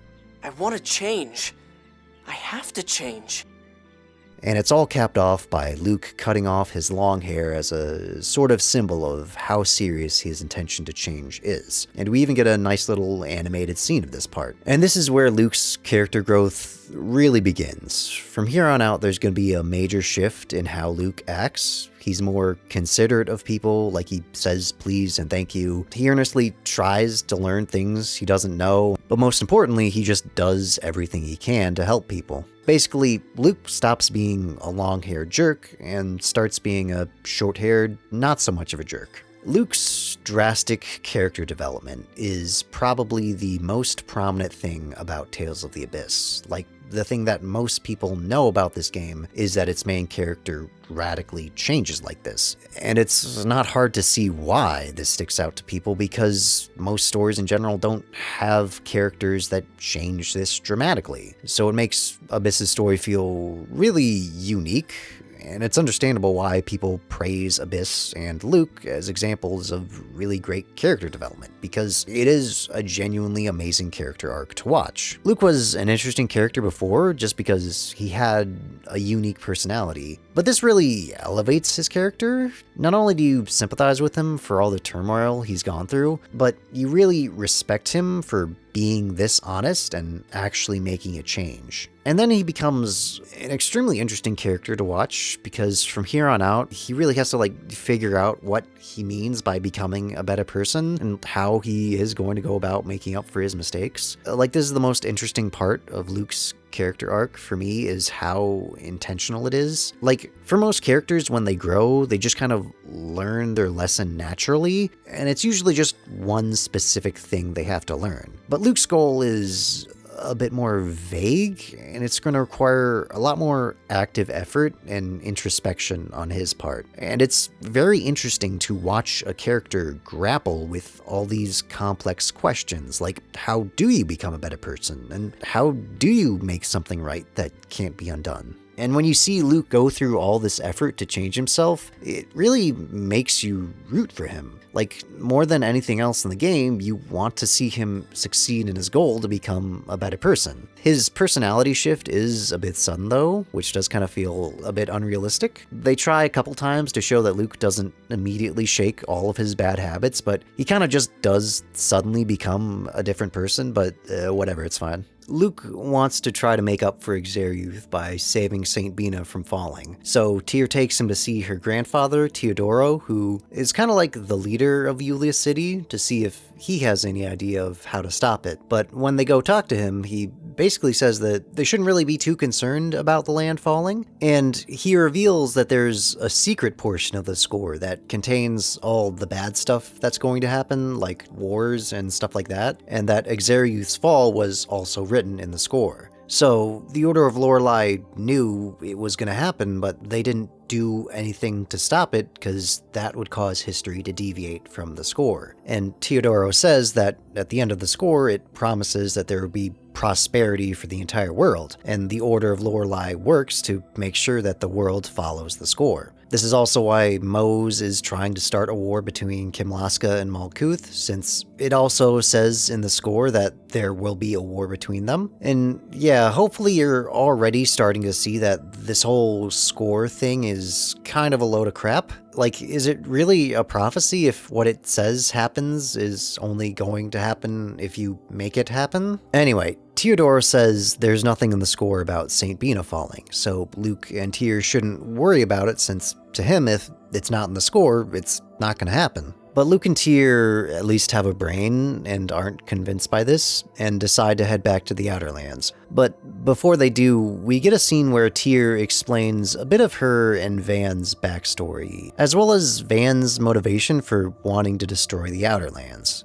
She and Van are originally from an island in Malkuth called Hod, and Hod was where the last war between Kimlaska and Malkuth started, which is why it is fittingly called the Hod War. And the war resulted in Hod being destroyed in a manner that's very similar to Akzeriuth, and it fell into the Qliphoth. But Van was able to save himself and his mother, who was pregnant with Tyr at the time, and that's how they came to live in the Qliphoth. So Van hates the rest of the Outer Lands for destroying Hod, but more importantly, he hates the score, since just like they knew about Akzeriuth's destruction, the score also foretold about the fall of Hod. So they knew it was going to happen, but they just let it happen anyway. So that's why Van wants revenge on the rest of the Outer Lands. And Tyr knew this, and knew that he was at least planning to do something drastic, which is why she tried to kill him at the start of the game. Tyr also gives Luke a book on phonons to try and help teach him how to use his hyperresonance, and another part of Luke's character growth is him actually learning to control his hyperresonance. Anyway, Luke and Tyr need to get back to the Outer Lands, and conveniently Yulia City has a portal to the surface, so Luke and Tyr take it up and it dumps them out in some sort of underground spring or something, which is also where they find a guy waiting for them, showing just how much of a ride or die friend he really is. And they have a couple little conversations here as they make their way through the cave about what Luke should do going forward and how he plans to change himself, and I always like this part. The characters feel very introspective, and it's a good example of what I was talking about before, of how these little conversations really carry the game, and we begin to see the game get a bit more philosophical and thoughtful, which is where I think Tales writing always shines. And as long as we're focusing on the dialogue for a bit, I want to take a minute to praise the voice acting in Tales of the Abyss because it's really good. And this is another thing that I think Tales games always do really well, is that they usually have really great voice acting, or at least really great compared to similar games. And specifically, what I'm talking about is Tales games have stellar English dubs, because I play these games in English, and that's what I'm forcing you all to listen to. And I'm sure you're already aware of this, but the Tales games were originally released in Japanese, so they had to be localized and redubbed in English. And the qualities of most other English dubs can be, let's say, varied, but Tales games have a track record of having pretty high-quality English localizations. The voice actors all do top-notch performances. The cast is made up of a lot of familiar faces from 2000s English dubs. Like, I mentioned Guy is voiced by Johnny Young Bosch, who is a very prolific dub actor, and Jade is voiced perfectly by Kirk Thornton, and fun fact, he voices Shadow the Hedgehog now, so whenever I hear Shadow, I just hear Jade instead, which is kind of weird. And now I guess you have to too. And of course, Luke is voiced by Yuri Lowenthal, who has done voice work in like everything. But Yuri Lowenthal really deserves special mention for his performance here because he's essentially playing 3 different characters. Like he plays Luke in the beginning and really nails his jerk voice perfectly. They all jerk me around and then act like I'm not even here. I'm the ambassador, damn it! And then he also has to play Asch and make Asch and Luke sound like they're the same person, but also different, and he somehow pulls this off. So the traitor to Kimlaska still lives here in this city. What a joke. And then there is also a noticeable shift in Luke's voice when he enters his post-jerk era, and I think he does a really good job of conveying all the emotions that Luke has to feel at this point. Too strong. But thanks for telling me about all this. I think maybe I understand you a little better now. But of course, English dubs are not just the voice performances. Everything else that goes into it seems to be high quality as well. Like, the dialogue seems to be well translated and rewritten in English in a way that flows very naturally, and the whole cast feels very well cast and well directed. And the voiceover really needed to be this high quality, like because of what I mentioned before about how crucial the dialogue is to Tales games. It's really important that they got the voiceover to be as high quality as it is. Like, if they didn't get this right, I honestly think the game probably wouldn't have worked at all. Also, I don't know if you noticed, but this game doesn't really have, like, the best looking cutscenes. Like, I'm not saying the graphics are bad, but it's more like the camera work leaves a lot to be desired. Like, there's a lot of just flat, wide shots of people talking with very little movement. Like, in a lot of cases, they don't even, like, turn to look at who's ever talking. And this might be something that I only notice now because I've been editing a lot of footage of this game, but there's just a lot of parts where the dialogue really has to carry the game, which thankfully it does. Anyway, as we exit the cave, Jade comes running up looking for us. He says that Ian and Natalia have been captured by Mohs, and he says that Kimlaska is about to go to war because they think that Natalia and Luke died in Akzeriuth and that it was some sort of plot by Malkuth to also start a war. And Mohs is holding the both of them captive in Doth so that neither of them can do anything to stop the war. So the gang heads over to Doth to rescue them, and this is where we meet up with Anise, who rejoins the party here. And luckily it's not too hard for us to sneak in and rescue Ian and Natalia.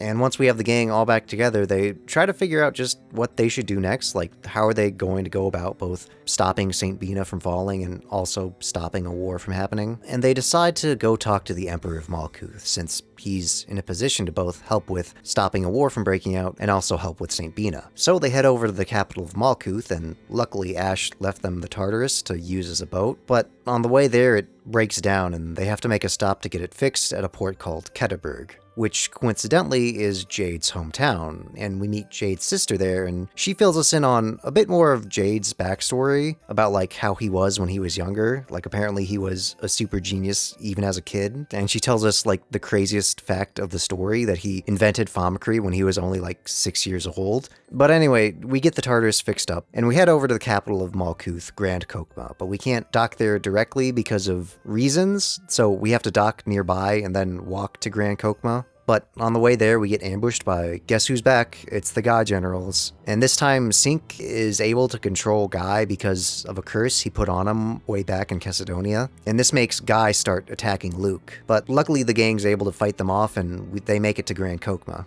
And before they can see the Emperor, they have to take care of Guy, and Ion takes him to an inn and tries to remove the curse slot from him. But Ion says that the way the curse slot works, it uses old memories or something like that, so that means that Guy would have only attacked Luke if he already wanted to kill him. Which understandably shakes Luke a bit, that his best friend would want to kill him. But Tyr is somehow able to talk him out of it, and I guess Luke decides that if Guy can be ride or die for him after Akzeriuth, that he can return the favor and be ride or die for Guy. And while everyone else is waiting for Guy to recover, the rest of the gang go meet with the Emperor of Malkuth, Peony, who's a bit eccentric for like a world leader because he's just kind of a chill dude. He's also best friends with Jade because he grew up with him, because Jade just has to be connected to everything. Peony says that they're aware of St. Binah falling, but they can't do anything about it because that would open them up to the advancing Kimlaska army. And he also says that the people of Malkuth also think that Akzeriuth was a Kimlaskan plot to start a war, and that they're afraid that St. Binah could also be another trap. So Luke and Natalia ask Peony to allow their group to evacuate St. Binah instead, and he agrees to it, and we head off. But before we head off, we go back to meet with Ion and check up on Guy, who is now healed, and Guy reveals the reason that he once wanted to kill Luke was that he was originally a noble from Malkuth. In fact, he's from Hod too, and he was there when the Hod War began. And Luke's father, Duke Phobia, was the one who led the attack on Hod and killed, like, Guy's entire family. So Guy originally became a servant in Duke Phobia's manor as some plot to get revenge, but I guess after a while he just kind of forgot about that and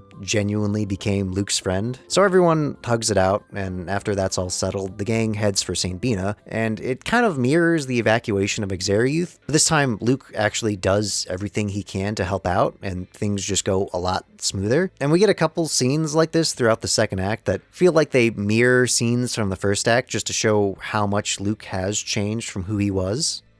Master, what do we do? I can't swim! Shut up and drown. Master, I can't swim! I know. Don't worry. We're not going to sink.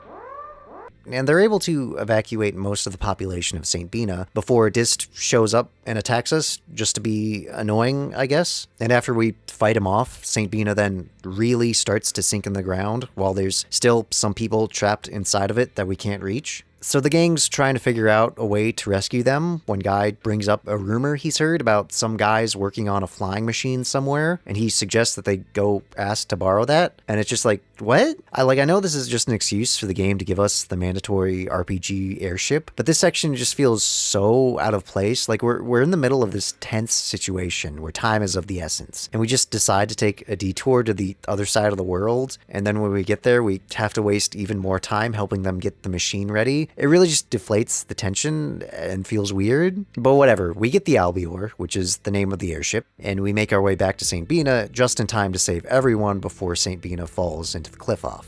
And while the gang managed to save all the people of St. Binah, the town itself seems doomed. Its fall didn't seem as violent as Akzeriuth, so it's mostly still intact, but it's still sinking into the mud in the Qliphoth, and there doesn't seem to be any way to save it. And Luke's desperately trying to think of some way to save it, but can't think of anything and just ends up freaking out about it. And in a rare moment, we see Jade snap at Luke and tell him to calm down. And this is significant because, before, whenever Luke would have a tantrum or acted like a child, Jade really wouldn't say anything about it other than just, making fun of him. But really, you got the sense that Jade didn't really care about Luke or how he acted. But now it seems like there's been a change where Jade's actually taking Luke seriously and actually cares about how he acts. And that's why he's starting to be a bit more instructive to Luke like that. In fact, the game outright confirms this. And this is what I always thought was one of the more interesting parts of Luke's character growth, is seeing how his relationships with all the other characters evolve. They all become a bit more real or serious. Tyr still acts as kind of a mentor to Luke, but I guess Luke also grows to be support for her as well, and their relationship turns into one of more mutual support and respect. Luke's relationship with Guy doesn't really change in tone because they're still really good friends, but it becomes, I guess, a bit more serious. Like, they're a bit more, like, open and honest with each other about stuff. And Luke doesn't take Guy for granted as much and is thankful to have him as a friend. And Anise is actually really interesting because before Anise had kind of like a fake infatuation with Luke just because he was rich. But then after Akzeriuth, she didn't want anything to do with him at all. But then once she sees how Luke is changing himself, she kind of actually begins to actually respect him. And I think I'm forgetting someone? Oh yeah, the sixth party member. Ion. His relationship to Luke doesn't really change because he was always friendly with Luke because Ion is just a sweet golden retriever. Anyway, the gang brings the refugees from St. Binah to Yulia City, since that's really the only place to bring them in the Qliphoth, and they decide to ask Theodoro if he has any ideas of how to save St. Binah, since he should help them out now because the score is wrong about St. Binah falling. And Theodoro says it's impossible to raise St. Binah again, but they could at least restore the Sephiroth to keep St. Binah from sinking anymore. And to do that, they'll need to reactivate the passage ring at a place called Shuri Hill, which is where the God Generals took Ion the first time they captured him. And when they get to the passage ring, they find that Van has put some sort of lock on the controls to prevent them from being able to turn it back on. But since the controls use the seventh phonon, they have the idea of using Luke's hyperresonance to bypass the lock and sort of brute force the controls, which is risky because of what happened last time Luke used his hyperresonance on a passage ring, but thanks to his training, Luke's mastered it just enough so he's able to restore the passage ring, and the Sephiroth turns back on and St. Binah is safe for the time being. But they can't celebrate just yet because the passage ring also says that it supports the areas around St. Binah, like in Gave, so all the people there are in danger, as well as all the refugees from St. Binah we just sent there, so the gang has to head back up to the Outer Lands to evacuate them. And when the gang gets back up topside, they see that fighting has already broken out between Kimlaska and Malkuth, which we see in a cutscene where it just looks like the animator just gave up here. The fighting is happening on the Rugnica Plains as well, so that means that both armies are also in danger of falling. So the gang decides to split up in order to deal with both crises at once, with one group going with Natalia to the border to try and negotiate some sort of ceasefire, and the other going with Jade to evacuate and Gave. And we actually get to choose which group we go to, and it's kind of like a cool little section with like branching routes. Well, really we just get to choose who Luke goes with and still have to play both sides regardless of which path we choose, but still it's a cool bit of variance in the story depending on what we pick, so you know, it's cool nonetheless. Anyway, the Engave team decides to evacuate the people to Chesedonia, and when Natalia gets to the border, she learns that the guy in charge of Kimlaska's military also went to Chesedonia, so no matter what, both teams are going to have to run across the battlefield in order to get to Chesedonia. And this is always kind of a frustrating section because our goal here is to avoid every encounter along the way, but there's always this one guy who just spawns right in front of you, and it's always right at the very end, and well, anyway, the gang all meets up conveniently in Chesedonia, and Natalia goes over to try and talk to the Kimlaskan side and get them to call off the war, but Mohs is there as well, and he stops her, saying that they don't have to listen to Natalia because she's not actually the princess of Kimlaska, and he says he has information that the real queen's daughter was stillborn, and Natalia was switched out with her when she was a baby. So this, for some reason, means that they don't have to listen to Natalia, and it's just like, why? Like, he just kind of says this without any proof, and everyone just believes him, and like, even if it is true, like, how does this like immediately like rob her of all authority? I don't know, it's dumb. What's even dumber is Ion pulls this galaxy brain move and says he wants to go back to Doth with Mohs, and it's like, bro, we just rescued you from him. I guess they say Mohs doesn't have any reason to pull anything at this point, and I guess he'll also keep him safe from the God Generals. I don't know. So Ion leaves us for a bit, but he leaves Anise just to keep an eye on us. And the gang's trying to figure out how they should proceed from here, and then they get news that Van has also shut off the Sephiroth near here as well, so that means that Chesedonia has started to sink in the Qliphoth as well. And man, the second act really starts out hectic. Like, there's all these crises that we have to keep dealing with one another, and it feels kind of hopeless, like there's no way to solve these problems, and I honestly really like how like tense it feels. But luckily we have Jade, who comes up with a pretty brilliant idea. Since just turning the Sephiroth back on won't be enough to keep the land up, we could probably use its energy to lower the land safely, kind of like an elevator. And I really like this solution. It feels very creative. And this is how a lot of Tales games kind of go about their problem solving. Like, I don't know, something about the way they solve problems in Tales games has always been very interesting to me. So the gang heads over to the Zao Ruins, since that's the other place where the God Generals made Ion open up a door to a passage ring. And along the way, Luke gets a call from Asch, and they meet up nearby. And then Asch says some really weird stuff that doesn't make any sense to us. And then when we ask Asch if there's something wrong, he hits us with the classic, No. and then we fill him in on the plan to lower Chesedonia, and he says that the passage rings and the Sephiroth are all connected, so we can probably lower the Ruknica planes as well at the same time. And then he dips and lets us get back to work. And we go through the Zao Ruins again, but this time when we reach the end of it, we go through the door that Ion opened before, and there's another passage ring area in there that we have to go through. And remember my complaint before about how the levels in Abyss can feel kind of like just a bunch of hallways? Well, that's made even worse by the fact that Abyss really likes to make us return to areas we've already been through and make us run through them again. I don't know why, but it especially loves to do this with the passage rings, which is even worse because these are areas that are all really long and linear. Like, it doesn't even like do anything to like loop us back to the entrance or have some sort of shortcut that opens up. So we just have to like backtrack all the way out of them once we're done. They do give us these items called wing bottles, which can warp us out from specific save points, but they only give us one per dungeon, and it's very possible for you to miss one and just like still have to walk through the entire dungeon. It's just like, I don't know, it's just the worst. Anyway, the gang makes it all the way to the passage ring, and just like at Shuri Hill, we use Luke's hyperresonance to reactivate the Sephiroth, but this time we also do some stuff connecting the two trees and adding in commands to them so they do what we want. And for once, the plan works without a hitch, and all the land is lowered safely. Although they're not really out of danger just yet, because now they're covered in the miasma, and the gang still needs to figure out some way to deal with that, but the miasma, I guess, is like a really slow acting poison. Like, you need to inhale a bunch of it over a long period of time for it to kill you, so we're fine for now.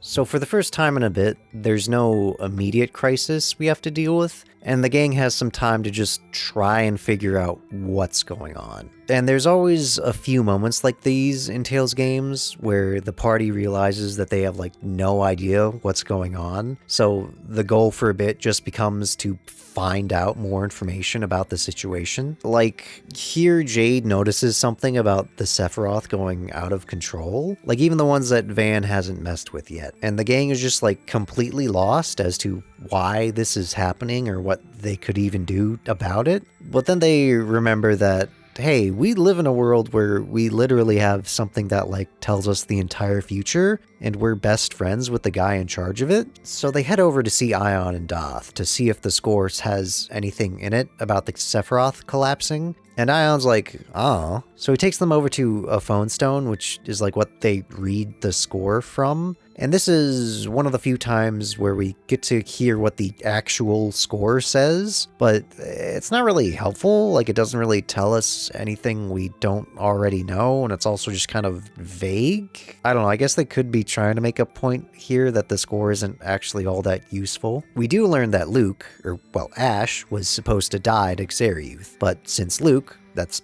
our Luke, was there instead, it seems like that somehow threw things off course, because not only did Asch not die, but Luke also didn't die in his place either. So it seems like the score is completely wrong now, and it seems like Luke being a replica somehow threw the score off track, and Luke slowly starts to blame himself for all the bad stuff that's happening. Our stay in Doth is cut short, though, when we're ambushed by a bunch of Oracle Knights, and Mohs, who's still trying to start a war, or I guess restart the war now, since it kind of stopped for a bit due to that small detail of both armies being underground. I don't know. Mohs is just so out of touch with reality. It's hard not to see him as like crazy because he just believes that things will magically get better once there's a war because that's what it says in the score. And I know like that's supposed to be a crazy thing to believe, and that Mohs is supposed to be like the most extreme example of how people in this world just kind of blindly trust the score. But I think he kind of goes a bit beyond what's believable because we've just seen that the score isn't perfect.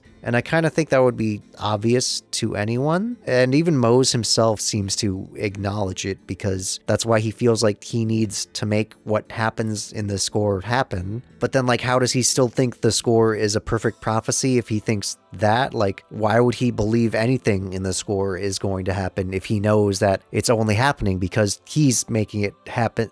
I don't know. It's just dumb. It's just dumb. Whatever. He brings us over to Baticul, and they try to execute Luke and Natalia there for some reason. Like, they say that Natalia is part of some conspiracy to impersonate the princess, but like, she was a baby. Are they saying she planned to commit this crime as a baby? And then they blame Luke for the destruction of Akzeriuth, which, okay, I get that makes sense at least. But then they somehow try to use that as a justification for restarting the war with Malkuth because I guess they're saying it was a Malkuth plot to kill Luke and Natalia, but then Luke and Natalia were also in on the plot to kill themselves. So to restart the war, they're going to kill Luke and Natalia? I don't know. I don't know how any of this is supposed to make sense. And also, what war? My brother in Lorelei, your army is underground! This whole country is just stupid. Luckily, Asch and the rest of the game come along to break us out, and then we have to book it out of Baticul, and we run all the way to Belkend, where we find out that, coincidentally, Van is also there right now, so we decide to go confront him, because, I don't know, why not? And Van is just kind of sitting at a desk in an office, and we just kind of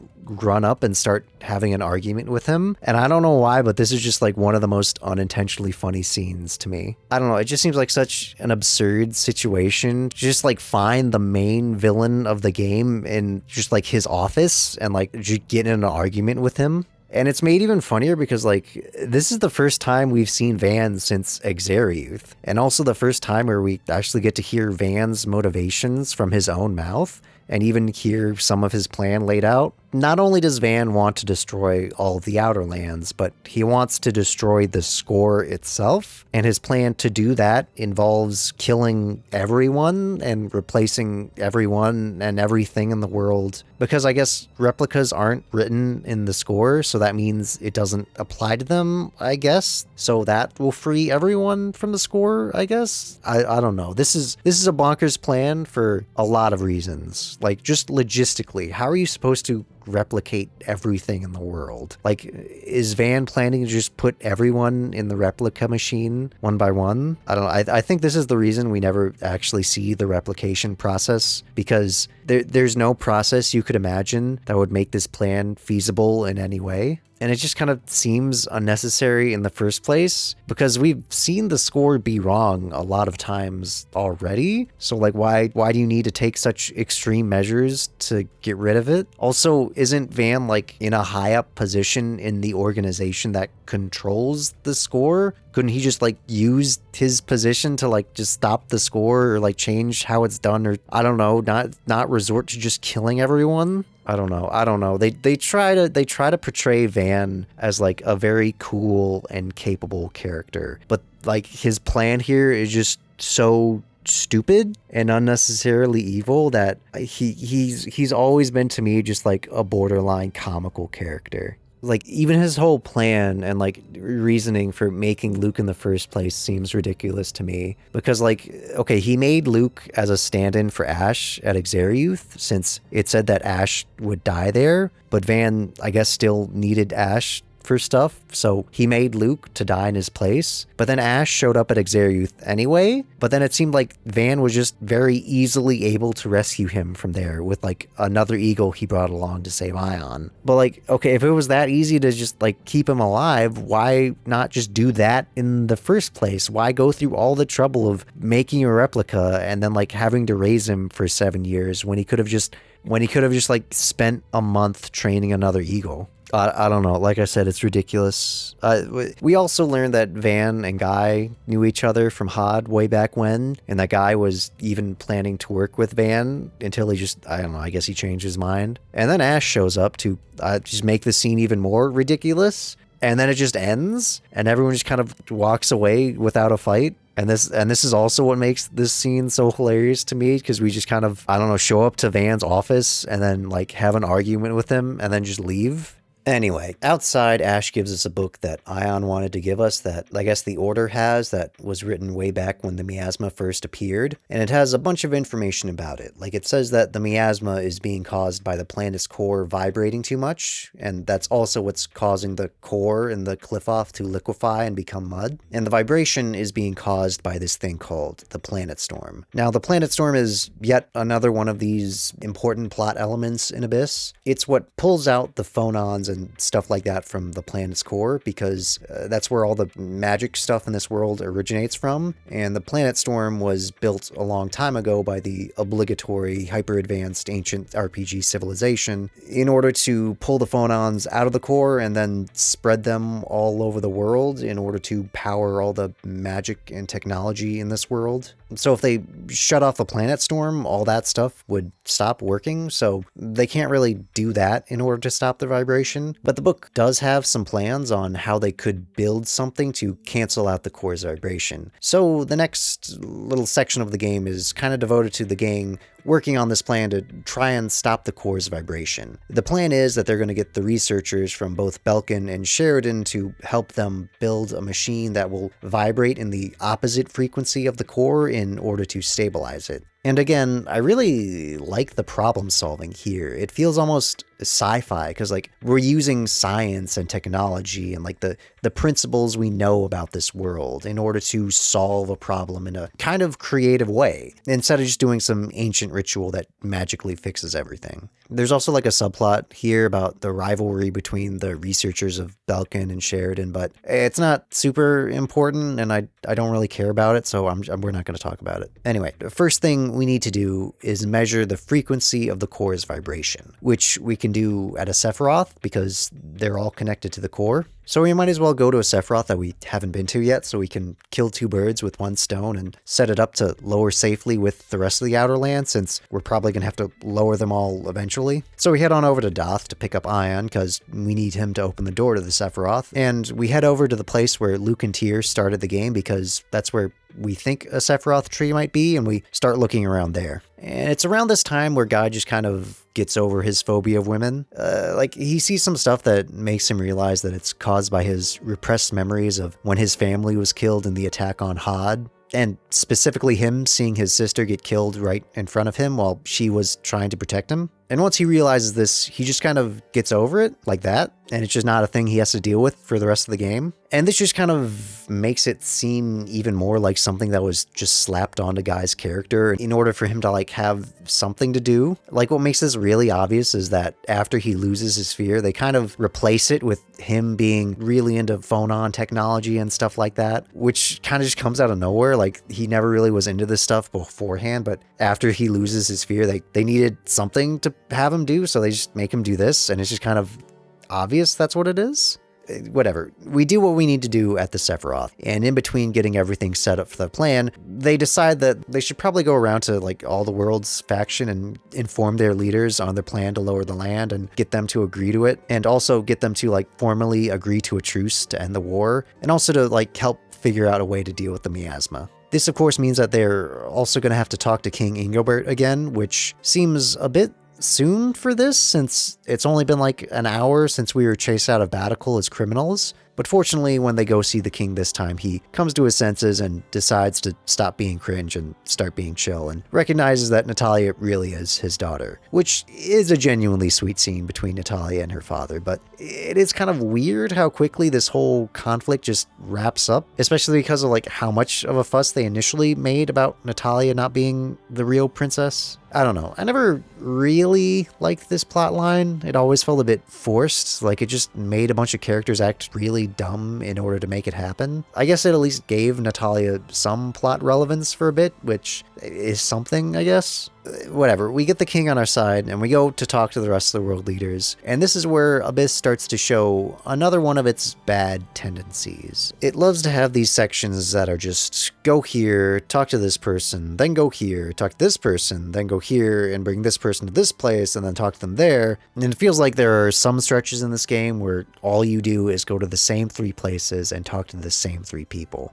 And this is compounded with my earlier issue of the level design being kind of linear and making you have to run through a bunch of rooms to get anywhere, as this even applies to the town areas. So like anytime you want to talk to the king, you got to run through like 4 or 5 screens, because it always puts the important person you have to talk to in like the deepest area of the town. And then when you're done talking to them, you have to walk all the way out in order to go to another town and talk to another person there. And when the game does this, it just kind of gets insanely tedious to play real quick.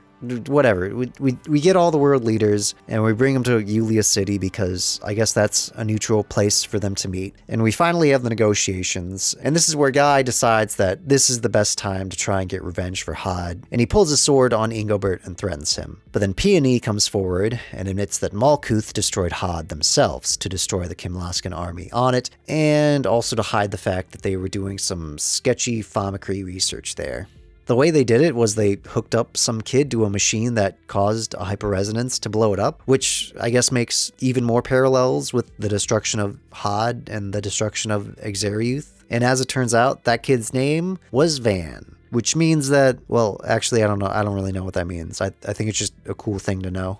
Anyway, with all that settled, the gang begins the operation to deal with the core. And it's actually a pretty tense sequence. We're told over and over again that when we head to the core, there's going to be a very limited time window until the machinery we're using breaks down, so any delay will cause the plan to fail. So of course, as soon as we set out, the Oracle Knights and the God Generals attack us to make the situation even more stressful. This is also where the God Generals just kind of start being completely evil and just start killing innocent townspeople for no reason. Like even Van shows up and kills some old people in cold blood. Luckily, the gang is somehow able to make it to the Tartarus, which is what we converted into the giant vibration machine that we're going to shove into the hole left by Akzeriuth and into the center of the core. And once we get inside the core, we see some pretty trippy stuff, and it's not really explained too much why it's like this, it just is. But I guess the core is the source of like all the magic stuff in this world, so I guess that makes sense. Anyway, as we go to turn everything on, it turns out that Sync stowed away in the Tartarus and sabotaged all our equipment, so we have to fight him before we can fix everything. And this is where the game has a slight spike in difficulty, as the bosses gain these new special attacks that they can do, and they can be pretty frustrating to deal with at first, because it seems like the bosses are able to do them just whenever they want with almost no warning as when they're going to do them. So it can feel very cheap and like unfun to play against at first, but as you play more and more, it gets easier to avoid them. I think they're mainly there to function as a tool for bosses to punish players for getting greedy with their attacks. Like, the main reason I usually get caught in one is because I'll overcommit to attacking when it's not safe, and I'll be locked in an animation, and when the bosses do the attack, I'll be caught in it. But if you're playing smart, and you know when to attack and when not to, you'll see that there's plenty of time to move out of the way when the boss starts the attack. Sync is also the first boss to have what's called a Mystic Art, which is another Tales staple in the combat. It's basically just like a big attack that has like a special cinematic where like the camera like shifts in and has a big animation, and also like a cut-in of the character. Abyss isn't the first game to have Mystic Arts, but it's kind of the first game to like make them feel like an official thing. Like, they were in previous games, but they kind of felt more like a secret thing. Like, they had weird requirements to them, like you had to be at exactly 13% health and then use a specific art like 500 times and then put in the Konami code to use it. But in Abyss, you just have to be an overlimit and hold down the art button, and boom, you do a Mystic Art. And from this point forward in the series, Mystic Arts become a lot more prominent. Like, if you look up any Tales game, the first result you're usually going to get is like an exhibition of all the Mystic Arts, because they're just cool. Abyss actually even goes further and gives every character 2 Mystic Arts, although the second ones do have like weird esoteric requirements. But then the other thing is that most major bosses get them. And the boss Mystic Arts basically function the same as their special attacks do, where they're just a massive punish if you get caught in them, but if you're smart, you can pretty easily avoid them. And stuff like the special attacks and mystic arts, combined with what I was talking about before with how Abyss kind of limits how you're able to keep bosses locked in combos, is why I think Abyss's combat is a lot more centered around avoiding bosses' attacks than any other game in the series. Like, if you look up any high-level challenge run of a Tales game, like a solo, no damage, whatever, you'll notice that in most other Tales games, they seem to be all about just keeping the boss locked down in an infinite combo. But in Abyss, the challenge seems to be more about knowing the boss's behavior and how to dodge their attack, and knowing when to attack and when to back off, or even manipulating the boss into doing attacks that are easier to dodge. It's just interesting to see a game be more defensively focused like this. Not saying that the other games are bad for being the way that they are, it's just nice that Abyss can kind of distinguish itself with these subtle changes in the gameplay like this. Anyway, once we defeat Sync, a bunch of stuff happens. First off, Sync's mask gets knocked off his face, and we can finally see what he looks like. And we see that he looks exactly like Ion. And your first thought is probably that he's a replica of Ion, but then Ion comes up and reveals that he is also a replica. Apparently the original Ion was sick and dying, but Mohs and Van still needed him for something, I guess? His powers? I don't know. Also, we later on learned that the original was kind of a dick and was working with Mohs and Van on all their plans and stuff. So I guess they just made a bunch of replicas of Ion and picked the best one out of the bunch, and that's our Ion, and then the rest of them were discarded. But then I guess Van just kept Sync around so he could work for him or something. Anyway, Ion begs Sync to come with them because I guess they're like brothers or something, but Sync instead just says some doomer stuff and then jumps off the Tartarus into the core. The game then gets to work on undoing all the damage that Sync did, and when they're ready to escape, Luke has another one of his light shows that happen when Asch is talking to him, but this time he hears a different voice. And Tyr goes over to help Luke, and then somehow the voice jumps from Luke to Tyr and possesses her body. The voice says that it is Lorelei, the sentience of the seventh phonon, and this is another fact of phonons that kind of gets brushed under the rug, that phonons are kind of sentient, or when you have enough of them, it forms a sentience, or I don't know, they never really expand on this or like explain how it works, and Lorelei is the only one we ever really interact with. Really, it's easier to think of Lorelei as the seventh phonons, and that it acts as like a god in this world because of that. Anyway, Lorelei tells us a bunch of stuff. Some of it we already knew, but the important things it tells us are that Luke and Asch are both somehow connected to Lorelei, and that Lorelei is trapped in the core and it needs our help to escape. But then it gets like cut off or something and just leaves Tyr's body, and the gang escapes the core, and everyone's like, Tyr, what the was that? You just got like possessed by God. Should we like see a doctor or something? So they do that, and they find out that Tyr's body is full of miasma, because somehow when she interacts with the passage ring devices, that causes the miasma that they've been absorbing from the core to go into her body somehow, so it's causing her to be sick and like killing her. But they can't like stop or like get someone else to turn them on, because I guess Tyr's the only one that can activate the passage rings, because they only turn on for a descendant of Yulia. So there's really not much they can do, and Tyr tries to play it off or act strong about it, although you can tell it's upsetting both her and Luke.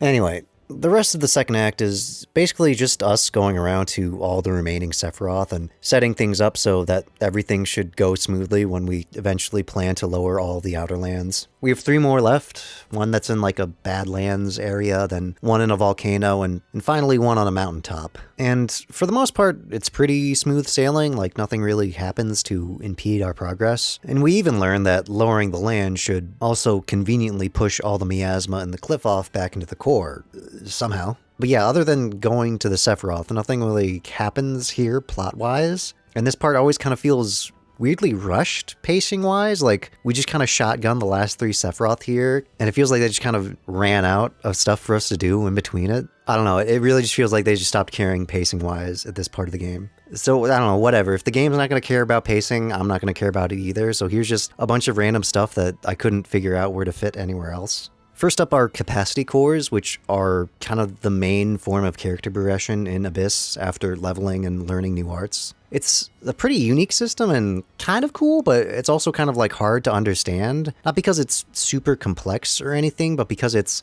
kind of a bit opaque. Capacity cores themselves are essentially just another piece of equipment for each character. Equipping a capacity core will give a character a small boost in the stats that they gain when they level up. And I mean, these boosts are really small. They're usually only about 1 or 2 bonus points per level. So it's really like not enough to make that big of an impact on a character's abilities. And on its face, it might not seem like that useful of a system, but this is only like half the functionality of capacity cores. What really makes them important is that they're how you unlock skills for your characters. And skills are another thing that are in a lot of Tales games, although they're mostly more in the modern ones. They're basically like perks you can unlock for characters that change how they function in combat, and some of them can pretty heavily modify the characters. There are like simple ones that are like, I don't know, doing more damage or moving faster, but then there are ones that are real game changers that like let you do stuff like link extra arts together or chain spells together, or even just like straight up ignore hit stun. In most games, skills can be pretty powerful and are usually what enable like really high level play.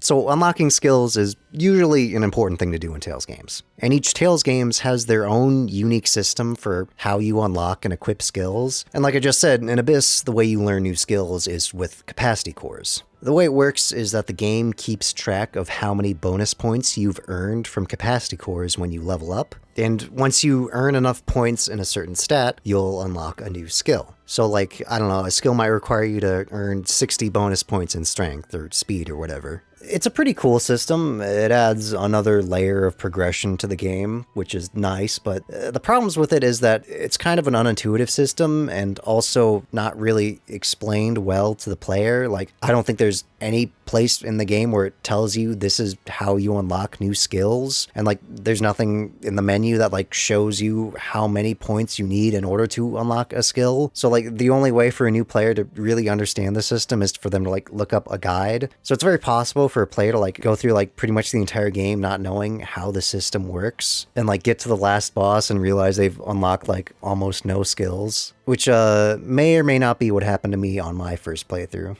And this last thing isn't a system or mechanic thing, but just another thing that I couldn't think of where else to put it, but I could not talk about a Tales game without talking about side content, because Tales games have a ton of side content, which is not a unique thing for an RPG, but Tales games are kind of famous for their side content, or rather I should say infamous for it, because a lot of Tales games tend to go kind of overboard with it. Like, first off, they usually just have a bunch of side content in them, which is cool to have all this extra stuff in the game. Like, there's a bunch of side quests or mini games or bonus boss fights, and like having all these is cool and fun and offers some extra challenge, or at the very least is rewarding for the player to complete. Like, they'll usually reward the player with special equipment that they can't get anywhere else, or in a lot of cases, the ultimate reward for completing side content will be that they'll give you costumes that let you change your character's appearance, and being able to customize your characters like this is always fun.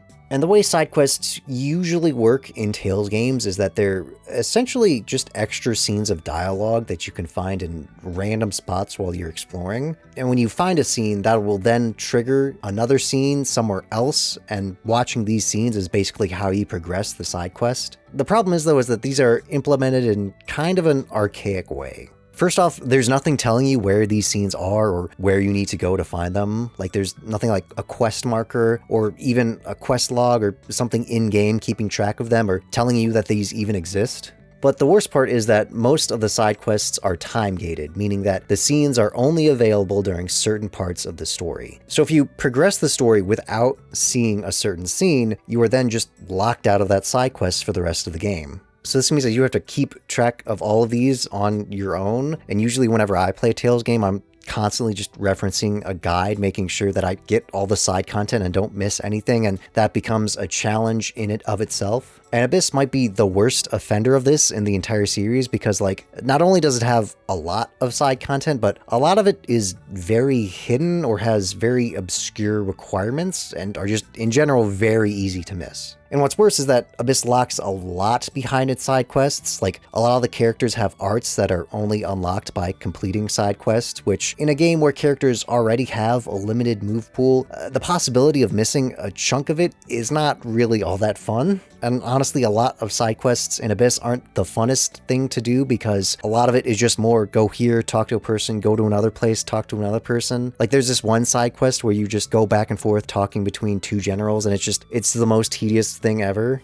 Abyss also loves to have interlocking side quests where like you'll need an ability or an item from one side quest in order to complete another one. Like there's this whole chain of you upgrading your little dungeon abilities that you can do, which then leads to you upgrading your airship, which then lets you go to a bunch of other new places to do more side content. And again, it's cool that there's like a lot of hidden stuff here, but again, it also just kind of goes overboard. Like it's very possible you just like miss one scene and then suddenly be locked out of like 50% of the side content. And this can all be very overwhelming, especially for a first playthrough, but it's also kind of fine because I don't think that you are actually meant to see all of the side content in just one playthrough. It's pretty obvious that Tales games are meant to be played through multiple times. Like they have a pretty robust New Game Plus system where when you beat the game for the first time and start a new game on that file, there's like a little New Game Plus shop where you can spend points in order to buy various bonuses for the next playthrough. Like you can choose to carry over a bunch of things like equipment or arts or skills learned, or even give yourself bonuses like an EXP multiplier or even special challenges that make the game harder.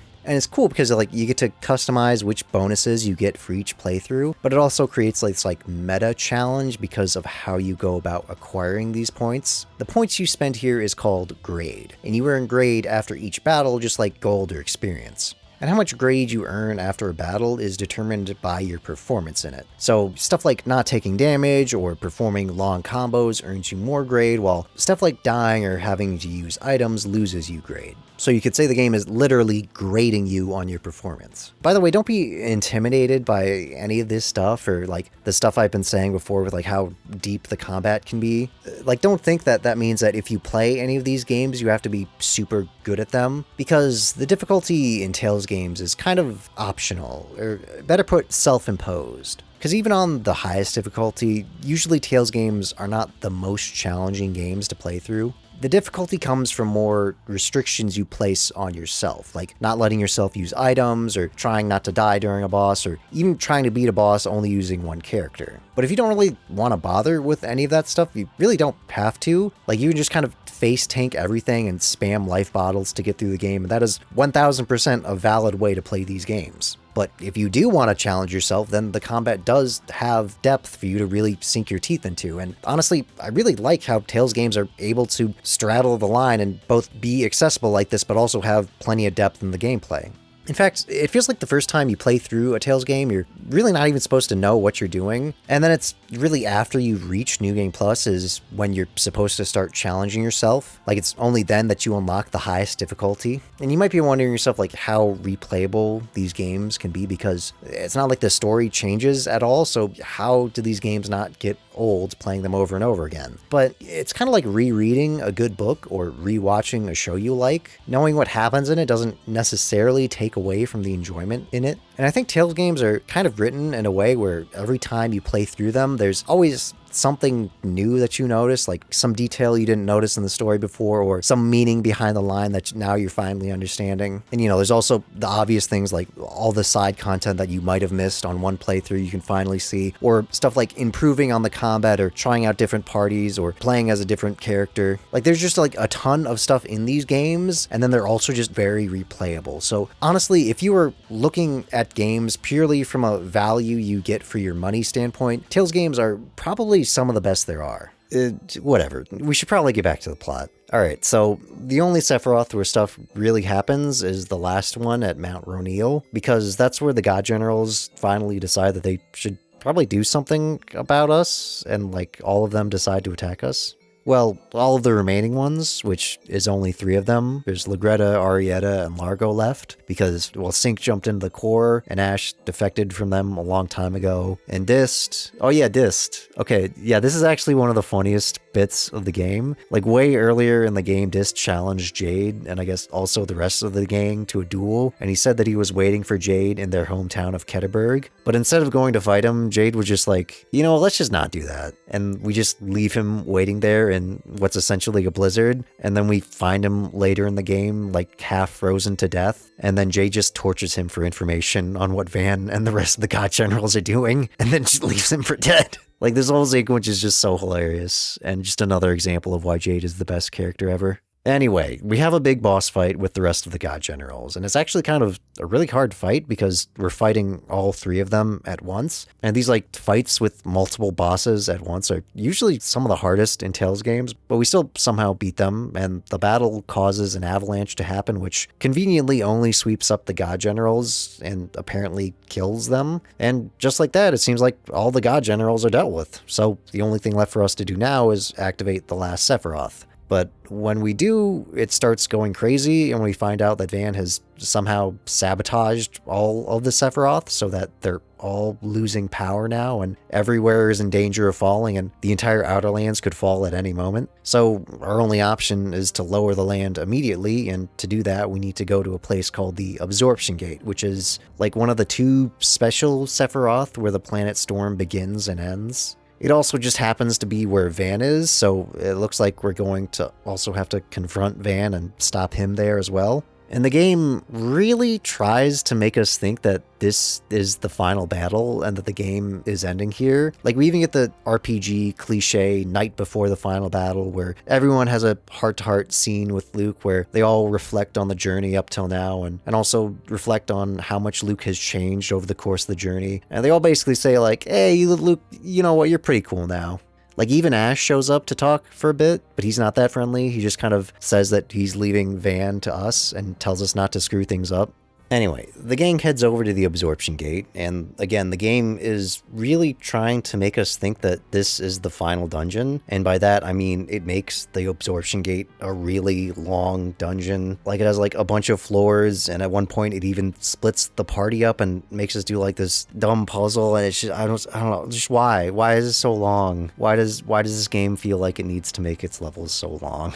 Anyway, when we finally make it to the bottom, we confront Van, and he's kind of just completely unhinged at this point. Like, when we come in, he's playing this organ like he thinks he's Ganondorf at the end of Ocarina of Time, but the music doesn't stop when he stops playing, which is kind of lame. Also, I guess they just built a giant organ here because why not? I don't know, stuff is just happening at this point. Then Van is angry that it's Luke who showed up instead of Asch, and Luke is just like, why do you hate me? My brother and Lorelei, you made me. But then Van does hit him with, honestly, a pretty cold line. Can you not live unless you were born for some purpose? I don't know. Van hating Luke because he's a replica always has been kind of weird to me, because his entire plan is to replace like everyone in the world with replicas, so shouldn't he, I don't know, like them a little bit, or at least think they're kind of neat? I don't know, this entire confrontation with Van is weird because, well, spoilers, this is not the end of the game, but Van is going to be the final boss, just not here, and it always makes this encounter feel like just kind of a worse version of that one. Like, the dialogue before the fight here feels kind of like undercooked. Like, they're kind of having to dance around talking about stuff because they don't want to give away all of Van's motivation, so they have something to talk about later. And this all feels like it's because they're trying to force this fake out ending here, which, as we're gonna see, is probably like the weirdest decision they made with the game and has like a lot of weird effects on it. Whatever, we have our fight with Van, and again, the game is acting like this is the final fight and even has this crazy arena and even goes as far to give Van a unique music just for this fight. But the gang somehow is able to defeat Van, and then we see this animated cutscene where Van just laughs at us and then pulls a sink and jumps into the core. And with that dealt with, Luke and the rest of the gang go down to the passage ring to get to work, and we see energy reaching out from the Absorption Gate, trying to connect to all the other Sephiroth of the world, but it starts to look like Luke just doesn't have enough power to do it. But then we see a cut-in of Asch at the Radiation Gate using his hyper-resonance to help out Luke, and for a second it's like, aw, he really does care. And the two of them are able to lower the land safely, and seems like everything works out. Although as they're lowering the land, we do hear Lorelei's voice come in with some sort of cryptic message, but I'm sure that'll be fine. But yeah, no, it seems like mission accomplished. The land has been lowered, Van and the God Generals have been dealt with, we even got rid of the Miasma. Honestly, I'm surprised the game didn't put like fake credits here with how hard it's trying to sell us that the game is over, but no, it just dumps us and Luke back at his manor. And this brings us to the third and final act of Tales of the Abyss. Now, remember, in the tradition of the Tales 3-act structure, we have the first act, which is mainly about setting up the story's world and its characters, and then we have the second act, which is where the story's real conflict comes into focus. Then we have the third act, which is where everything kind of almost completely falls apart. And I'm exaggerating a bit with that, but it is a noticeable pattern in every Tales game that the third act kind of falters a bit. Like, they usually feel kind of rushed because, well, they're usually a lot shorter than the other 2 acts, but it's still, like, more than that. Something just feels off about them. I don't know, it's something in the water at Tales Studios. And that doesn't mean to say that Tales games have bad endings. In fact, I would generally say the opposite is true, and that most Tales games are able to bring it back at the end and usually finish on a pretty strong note. It's just getting there is what feels shaky. And that's not even to say that the third acts are particularly bad quality-wise. They're just weird. Like, they just make weird decisions with what they do with the story. In Tales of the Abyss specifically, I think a lot of the weirdness comes from kind of weird choices they made and how they tell the story, like how it's paced and how it's structured. And we've already kind of seen this a bit at the end of the second act with that weird fake-out ending. And what makes that even weirder is that the first thing that happens in the third act is like every conflict we thought we dealt with in the second act almost immediately comes back. Like, first we learn that the god generals are all still alive, like even Sync is, so that means that Van is also probably still alive and out there, and they're all doing their plan to make a replica world or whatever. And then Mohs is like still around and trying to make the world follow the score and trying to start a war. And the god generals are like working for him now, but like they're trying to play him for their own games. I don't know. And Mohs even starts like his own splinter faction of the Order of Lorelei, which he just calls the New Order of Lorelei. Yeah, real creative there, buddy. And then he kind of just becomes the main villain for a while because Van is absent from the plot for like most of the third act. And that just really sucks because Mohs is just not an interesting character. He's barely a character at all. He feels more like a one-note villain that we were supposed to just fight and deal with in the first act and then move on from. But then for some reason he's stuck around for like the entire game, and the game itself kind of goes back and forth between whether or not it wants us to treat Mohs as like a serious threat or like a joke, because at one point they kind of just turn him into a cartoon monster, but then they also still want him to be a serious threat, and I'm just like, I don't know what they're doing here. Anyway, Mohs' big idea is to make a bunch of replicas and use them as like an army to try and force a war somehow. I don't know. At some point, I think they just start making replicas just to make them. Also, they're all replicas of people who are dead or we've seen die, just to be extra creepy, I guess. And eventually there's so many replicas that have been made that they start to be a crisis on their own. Like, they just start being everywhere, and the whole world just has a refugee crisis, but it's with clones of dead people that don't know anything. And then it also becomes a problem because making all these replicas uses a lot of 7th phonons, so the planet storm then has to produce more 7th phonons in order to compensate, which then causes the core to vibrate a lot more, which then becomes more than the Tartarus is able to neutralize. So then, on top of everything else, the miasma comes back. So yeah, everything that we solved in the second act just comes back in the third act. Like, we're still dealing with the same problems and the same villains. Everything feels basically just the same story as the second act. So, like, again, you have to ask, like, why did they try so hard with that fake-out ending in the second act and all the weirdness that caused? Like, what purpose did that serve in the end? I don't know, it's just weird. Another thing that contributes to the weirdness is Abyss's insistence on developing multiple storylines at once. And again, I think this is a stylistic choice, like they intentionally structured the way that it's different from a typical RPG. And honestly, it is an interesting way to tell a story. It's more organic, and you could tell a really good story like this, but in some spots, it does create a certain amount of weirdness. Like, while we're dealing with the miasma and the replicas and Van coming back and his dudes, you also have like interstitched moments of like trying to figure out who's Natalia's real father, because that plot line comes back too. Like, for me at least, there's a couple times where I kind of just forget which plotline we're supposed to be pursuing and like why we came to a place. And sometimes I think the characters even forget too, because there's like a couple times where the game just kind of doesn't know where to go next. So there's a couple times where we just kind of go to a random town because that's where the script says where the next event that will progress the plot will happen. So yeah, my summary of events in the third act probably isn't going to follow the order of events in the game as closely as it did with the second or third act. And honestly, that might make things easier to follow. Although, again, it's not like it's a hard or like complex story to follow, it's just paced out in a weird way. And it has that effect that I talked about before where things just kind of blend together, and it can be hard for me even now to remember the exact order of events afterwards. For me though, the thing that really makes the third act feel weird is that its thematics, like the message it's trying to get across, gets kind of confusing.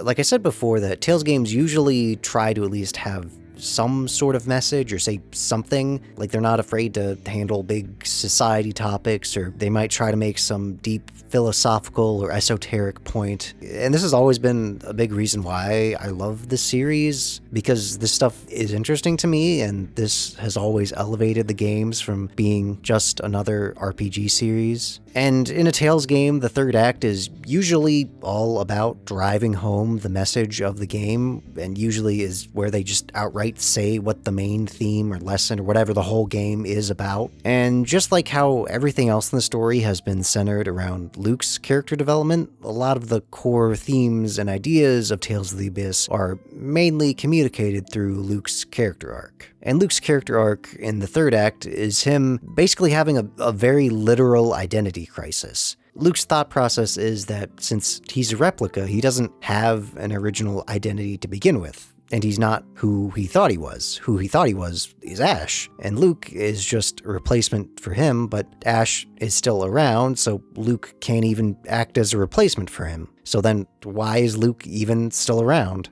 And this is where I think Abyss starts to more directly address what I think its core theme is: identity. Specifically, I think Abyss tries to ask what the concept of identity even is. And before we get any further and like any discourse starts, I want to make it clear that when I say identity, I'm not talking about anything like gender, race, or sexual preference. What I mean by identity, and what I think Abyss means by identity, is more like what you would say on the first day of class when the teacher tells you to say something interesting about yourself. Basically, it's how you would summarize yourself, but also like your place in the world or something like that. And Luke here is feeling like he lacks all of that, because being a replica means he doesn't have like a place in this world ready for himself. So he has to like figure out what that means for himself. I wanted to change, but first I need a me to change.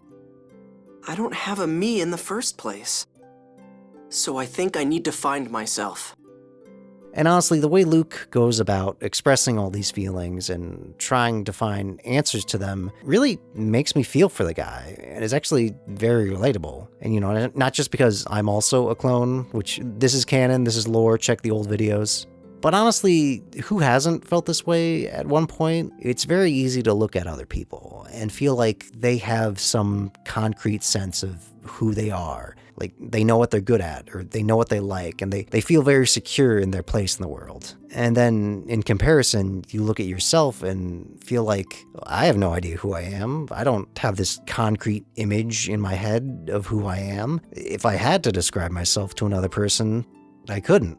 So Luke struggling with all these ideas of identity make him all the more relatable. And these are a lot of like interesting thoughts that you usually don't hear like expressed in a lot of media. So hearing them here is cool. Like, it's very much like how his arc in the second act was very grounded and nebulous, which you also don't see. And it's just another thing that makes Luke a very interesting character to watch. Although it is a bit weird how they go about this. Like, okay, it's natural that Luke is having all these problems, but it's weird that he's only having them come up now. Because we've known about Luke being a replica since all the way back at the end of Act 1, but it's only really now that he's starting to have any angst about it. Granted, he really didn't have any time in Act 2 to think about it because of all the multiple crises going on at once, and now since he doesn't have to deal with the literal ground falling out beneath him, he maybe has some time to think and reflect on things. And it's probably also because it's now that the replicas are becoming more of a focus of the plot. But back in the second act, his arc was all about him just becoming a better person, and he didn't really seem all that bothered about being a replica, but now all of a sudden it is bothering him. And because of that, it just kind of feels like this is a random direction they go with his character rather than being the natural progression of his character arc after the second act. But as we'll see, the weirdest part about it is how they go about resolving this arc.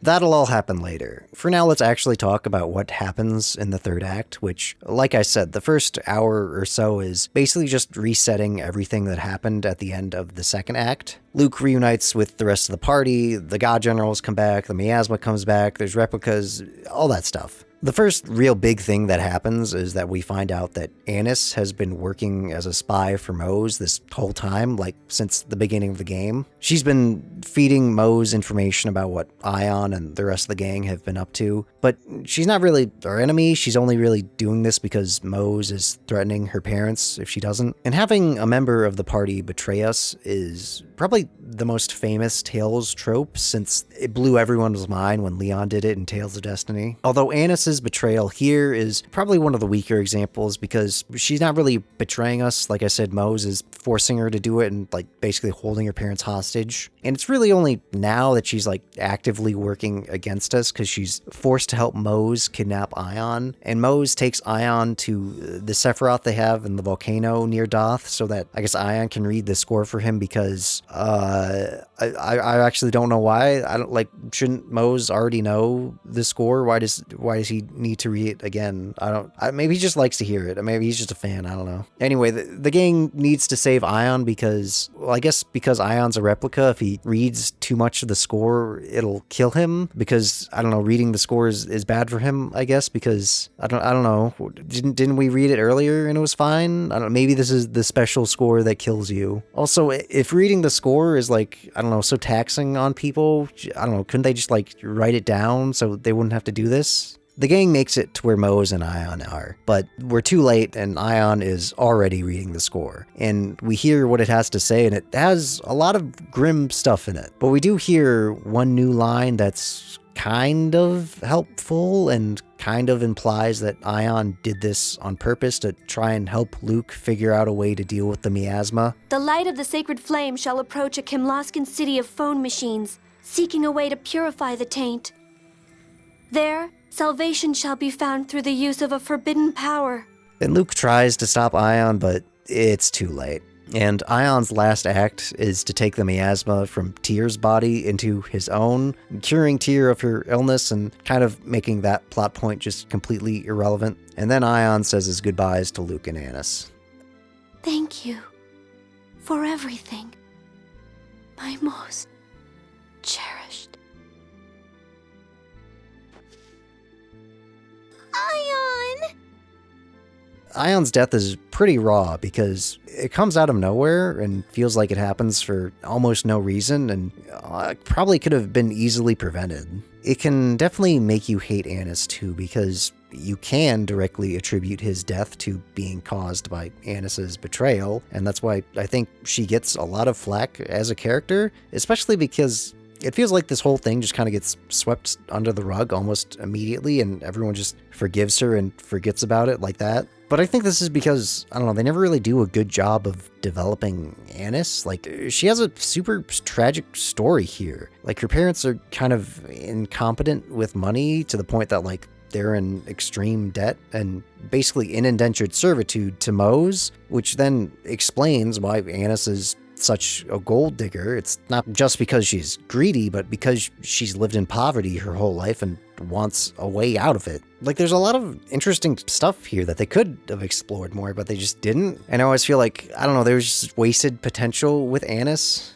The only thing that comes out of Ion's death is his reading of the score, which is honestly not super helpful, but for a while it's all the gang really has to go on, and I guess it's supposed to be kind of ironic since we're trying to make a world that doesn't depend on the score, but here we are relying on the score as to what to do next. And despite being the vaguest possible hint, it does eventually lead Luke back to the idea of using his hyperresonance to destroy the miasma. But according to Jade, it's not a viable plan to consider. First off, we would need something called the Sword of Lorelei, which technically we already have. See, when Luke and Asch were lowering the land, Lorelei called them and told them again of how it needed their help in order to free it from the core. Well, Lorelei also sent up a powerful artifact called the Key of Lorelei, which is able to control 7th phonons and is what we have to use in order to free Lorelei from the core, which then ends up being kind of our ultimate goal.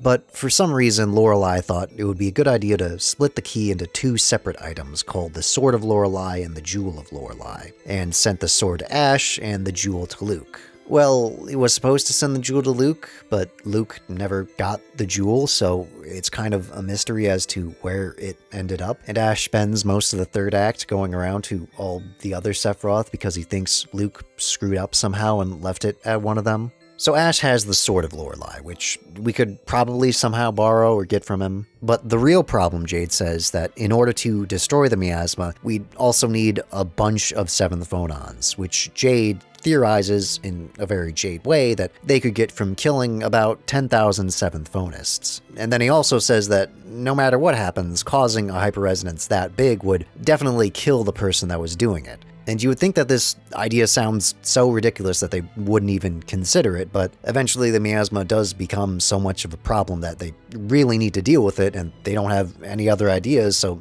they just kind of go with this one. So the next big plot point for the 3rd act, and kind of the next big point of weirdness for me, is this plot point about Luke or Asch both trying to sacrifice themselves in order to destroy the miasma.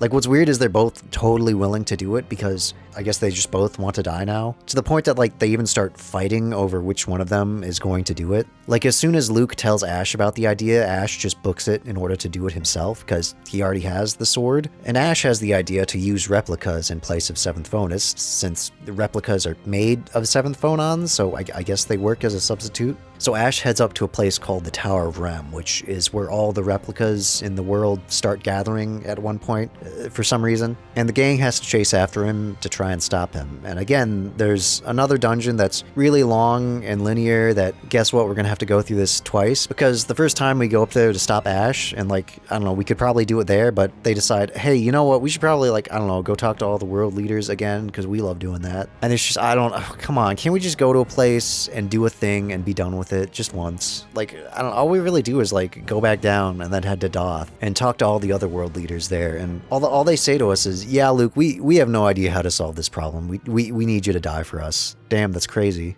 We also get a lot of scenes of everyone else in the party trying to get Luke to change his mind and not kill himself. And this is a genuinely emotional sequence. We get to see how much everyone has grown to care for Luke, and this is a really messed up situation, and you can't help but feel for the characters here. But it's also kind of weird watching this because this whole storyline feels like a random direction for the story to go in. Like, it's just a bunch of melodrama out of nowhere, and like, I don't know, it's kind of obvious, even your first time playing through, that the game can't really like go through with this or like kill off either Luke or Asch here. And as we'll see, this ends up not even having that big of an impact on the story as a whole. So it's just kind of just like this random dramatic event that happens for like almost no reason. What's also weird is that the story feels like it gets very confused with its thematics here. This whole sequence kind of gives you a lot of mixed messages. Like, it goes back and forth between making it seem like this is a half-baked idea and Luke is making a big mistake here, but then making it seem like this is the only choice they have and that Luke is making some sort of heroic sacrifice here. And like, usually Tales games try to argue against the idea of self-sacrifice. And like, usually you would expect the heroes to,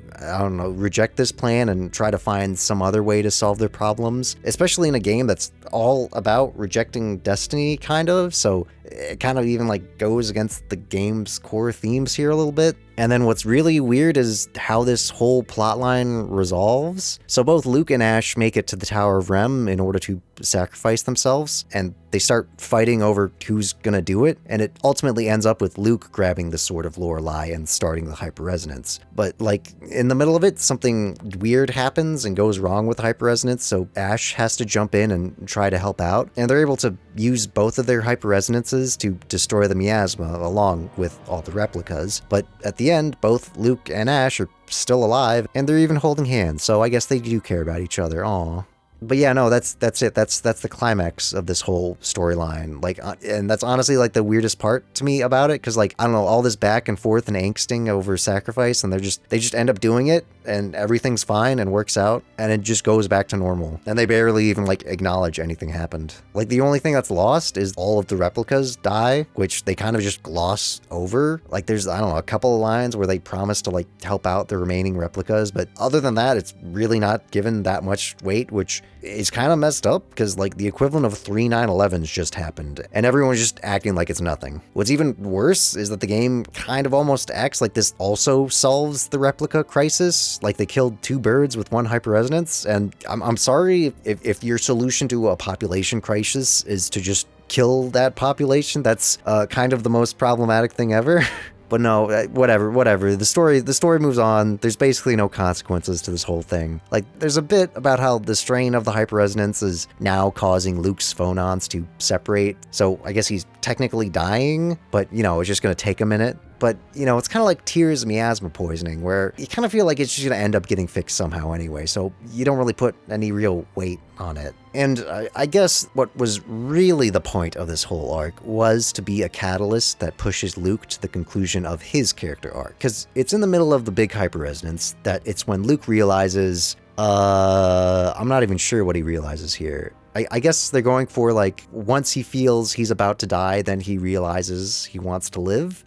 But like that doesn't really work all that well for me, because I don't really think that's what Luke's character arc here is about. Like, he's looking for an identity. He's not looking for a reason to live. I don't know. The ultimate resolutions to Luke's character arc kind of feel a bit vague, like they're not really sure what they're trying to go for it. But I think it does ultimately work out at the very end, but we'll get to that in a bit. Also, the reason the hyperresonance went weird there is because Luke actually did have the Jewel of Lorelei the entire time. It's just somehow he broke down the jewel into phonons and absorbed it into his body and didn't know he had it. And whatever the jewel's power was interfering with the hyperresonance. And after the hyperresonance is done, the jewel pops out of him for some reason. So now we have the Jewel of Lorelei, and we have everything we need to free Lorelei, and all we need to do is defeat Van, and this is where the game moves into its final stretch. And by final stretch, I mean finally wrapping up the mystery of who Natalia's real parents are. Like, this is another thing that's weird, is that we go from this big dramatic climax to a relatively mundane plotline. Like, that whole episode just didn't happen.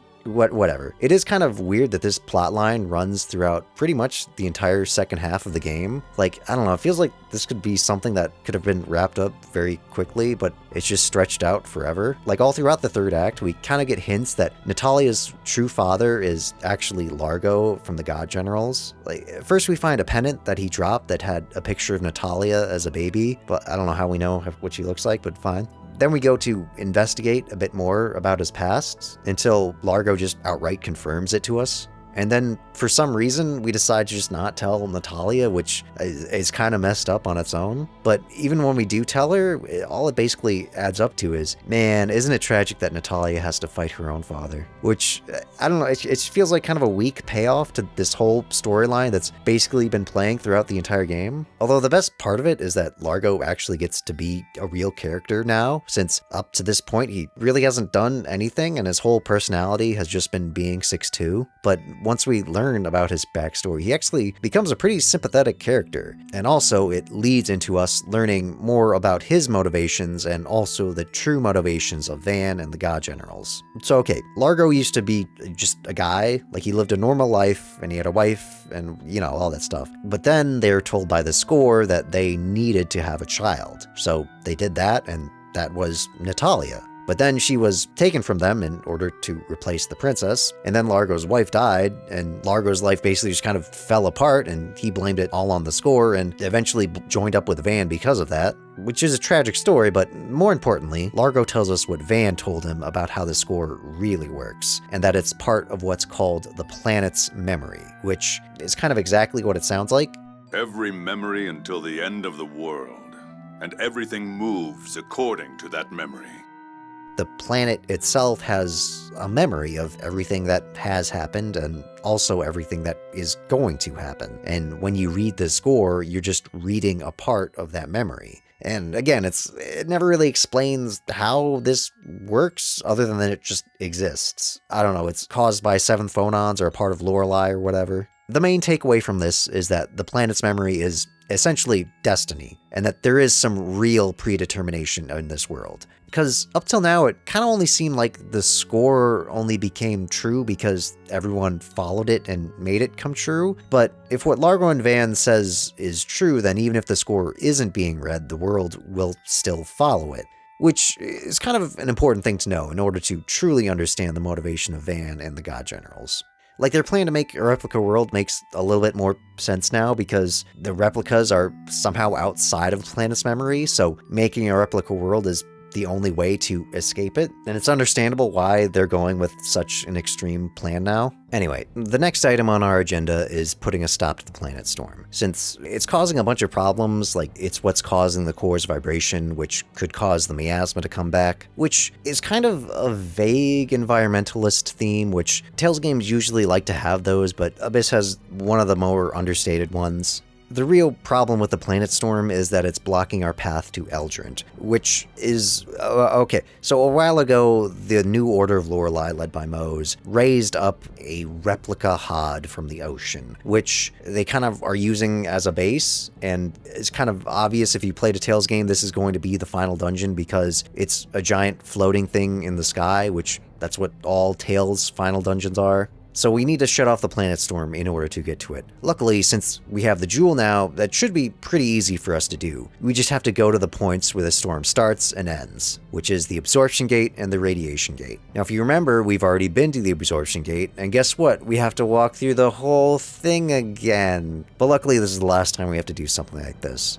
And when we reach the bottom, we find Asch fighting the God Generals there, and even Mohs is there. And then there's a big bright light, and Van finally returns to the game. Van explains to us that when he fell into the core, he was somehow able to use his phonic hymns in order to merge his body with Lorelei, and that's what's kept him alive, and also he saved Sync somehow. And this means that if we want to free Lorelei, then we have to defeat Van first. Van then leaves with the God Generals and Mohs, and Asch chases after him while Largo stays behind to fight us. This is the part where we start having our final showdowns with the God Generals, and they even have special little outfits that they wear that they actually look pretty cool, except Largo has to wear whatever this is. And I say final showdown because these fights actually end with the God Generals dying. We already had 2 fights with Arietta and Dist, but I don't know, I didn't really care about those, so I didn't talk about them. But yeah, no, we have a fight with Largo, and of course we win. All it really ends with is Largo sharing a few words with Natalia and dying. And it's kind of sad that, I don't know, Largo only just like started being a cool character and now he has to die.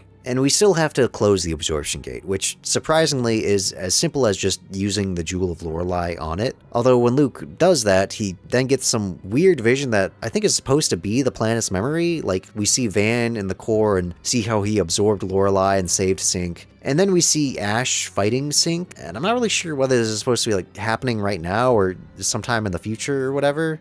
Anyway, when Luke comes back to, it looks like the jewel did the trick and the Absorption Gate is now closed. So the gang heads back up in order to help out Asch. And when we get back outside, we see that the God Generals have made another replica of Ion in order to read the score from a phone stone that Van had brought back from the core. And I never really explained what phone stones are because you don't really need to know much more than that they are what the score is written on, which I think is kind of obvious. But the one Van has is special because it's a piece of the 7th phone stone, which is what has the final part of the score written on it. And also, the 7th phone stone has been missing for a long time, which is something we have kept hearing throughout the entire game. In fact, Tyr was supposed to be looking for it this entire time, but just never did. But as it turns out, it was actually on Hod. So when Hod fell down, the 7th Phone Stone fell with it, and it's now in the planet's core, which is how Van got it. But Van also probably already knew what was on it because it was actually his family that was guarding it on Hod. Anyway, when the last part of the score is read from the 7th Phone Stone, we hear some pretty bleak stuff, like end of the world bleak, which is a shock to us, but also weirdly Mohs. I mean, wouldn't you think he knows how the score ends? Because all of his actions throughout the game has been because he thinks that the score ends with prosperity for everyone. But as it turns out, he didn't even know what the last part says. So this just I don't know, it just makes him even crazier. This man is just silly. Anyway, Van and the God Generals leave, and they leave the replica with us to deal with, I guess. So we drop him off at Doth, and then we make it over to the Radiation Gate to finish stopping the planet storm. And the Radiation Gate is really only 2 rooms big, and we only come here once, and I cannot tell you how much I appreciate this and wish more of the dungeons were like this. Anyway, Mohs shows up to try and stop us for some reason. I don't know. I think he's just kind of lost his mind at this point. This boss fight feels more like a mercy killing. He doesn't even get proper boss music here. It's kind of now that Van is back, the game just kind of treats Mohs as a joke and gets rid of him, which again feels weird because they were trying to make him be the main villain for a little time and make us take him seriously, but then it's back to treating him as a joke. I don't know. I'll say it again. Mohs feels like he should have just been a villain that we just deal with in the first act and then be done with him, because he's not really all that interesting, but he just keeps sticking around and overstaying his welcome. Anyway, now that the planet storm is offline, all we have left is to go to Eldrant. But before that, there's a couple of scenes of us preparing for the final dungeon. We meet back up with Asch, and for a moment, it looks like Asch is about to join the party for the final battle, but then Luke tries to give him the jewel again and says that Asch should be the one to free Lorelei, since as the original, he's, I guess, stronger than Luke. And this, for some reason, really upsets Asch, and he and Luke get into a big argument about... Honestly, it's not even clear. Asch just sounds really incoherent here, even directly contradicting himself at sometimes. You're me! How can you just accept calling yourself inferior? Why can't you say you're superior? Shut up! You're an inferior defective replica! I refuse to accept you! And this is why I really haven't talked about Asch as a character, because the way he acts sometimes just doesn't make sense. Asch, stop! You're making no sense! Shut up! I mean, it's understandable that he hates Luke so much, because Luke kind of did steal his life, but then it's kind of weird because it seems like he doesn't really care that much about being a noble, and honestly, the life Luke took from him, being basically under house arrest forever, seems way worse than just being able to go off with Van and play Oracle Knights. But then he's still terminally angry at Luke about this. Well, what's weirder is that he acts like he has both a superiority complex and an inferiority complex about Luke, where he thinks Luke is a complete reject compared to him and constantly has to be little Luke. But then it also seems like Asch thinks that Luke did replace him entirely and kind of makes his existence worthless. And I'm not saying that characters can't be contradictory, and Asch has obviously had a hard life, so that, I don't know, he's kind of allowed to be irrational about some stuff, but he takes it to the point sometimes where it just can make you go man, what is this guy's problem? But to make sense of Asch, you kind of have to keep in mind that throughout the entire game, Asch is dying or thinks he's dying because there's something in the replication process that makes the original die eventually.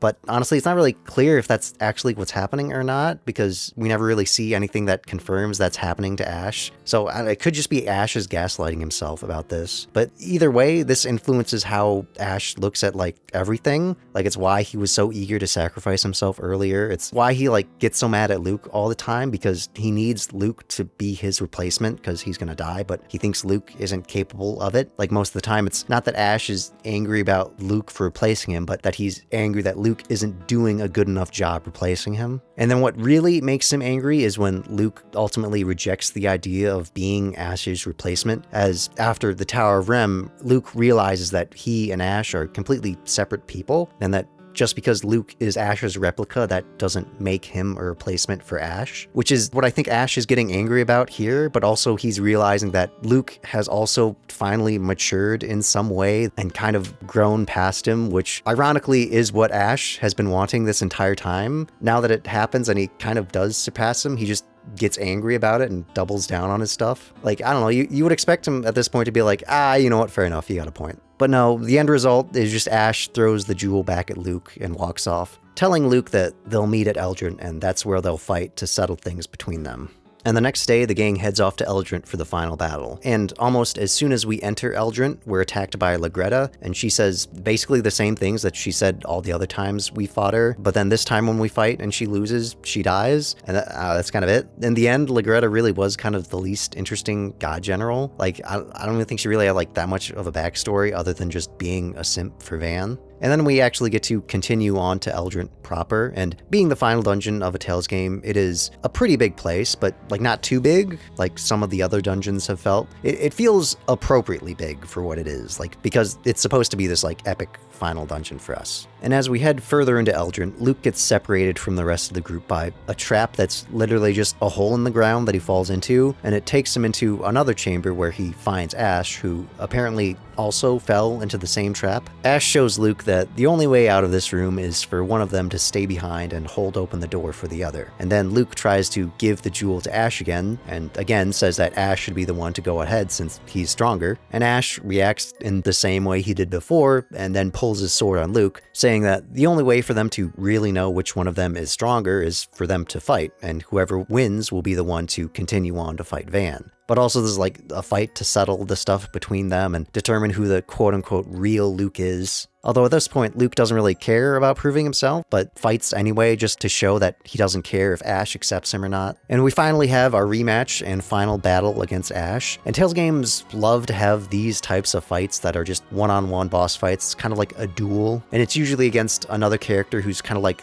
the rival character, who like usually was a party member at one point. And the Asch fight might be like the best example of this in the entire series and is definitely a fan favorite moment. And it really is a high point of the game, because I don't know, it's just cool. It's just cool. It's two dudes dueling with swords. It's cool. What else can you say? And they also usually have like special music that only plays for these fights, and words cannot describe how hype this makes me, because it's just so cool. Like, just listen to how good this song is. It's such an amazing rearrangement of Abyss's main theme, which might technically make it a licensed track, so I'm not really sure how much of it I can actually play. So just to be safe, we're gonna go back to the generic battle music, but it's still cool.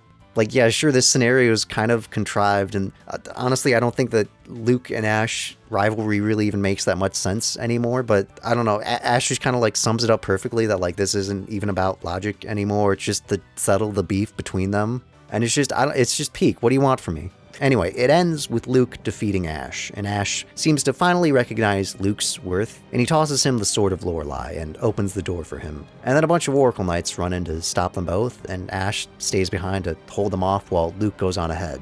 And Luke regroups with the rest of the team once he's out, and they continue on to reach Van. And deeper into Eldrant, we start to see where the replica HOD is being created, and this is kind of the only time we really get to see any bit of the replication process. And once we get into the actual replica HOD proper, Guy finds the ruins of his old home, or I guess the replica ruins of his old homes, but why is it still in ruins? Like, why do they make a replica of it like that? Anyway, this causes the gang to start pondering about stuff like HOD and replicas and the score, and it somehow ends up with Tyr figuring out that if she sings all of her phonic hymns, then that'll cause Van to lose control of Lorelei, and then they would probably have a chance at defeating him, although Tyr doesn't know the last hymn, but that's okay because this conversation also conveniently causes Tyr to remember that she actually did hear the last hymn from Van once, because I don't listen, it's the end of the game, we have to wrap up somehow. As they make their way through the replica ruins of HOD, Luke gets a vision of Asch fighting off the Oracle Knights, and,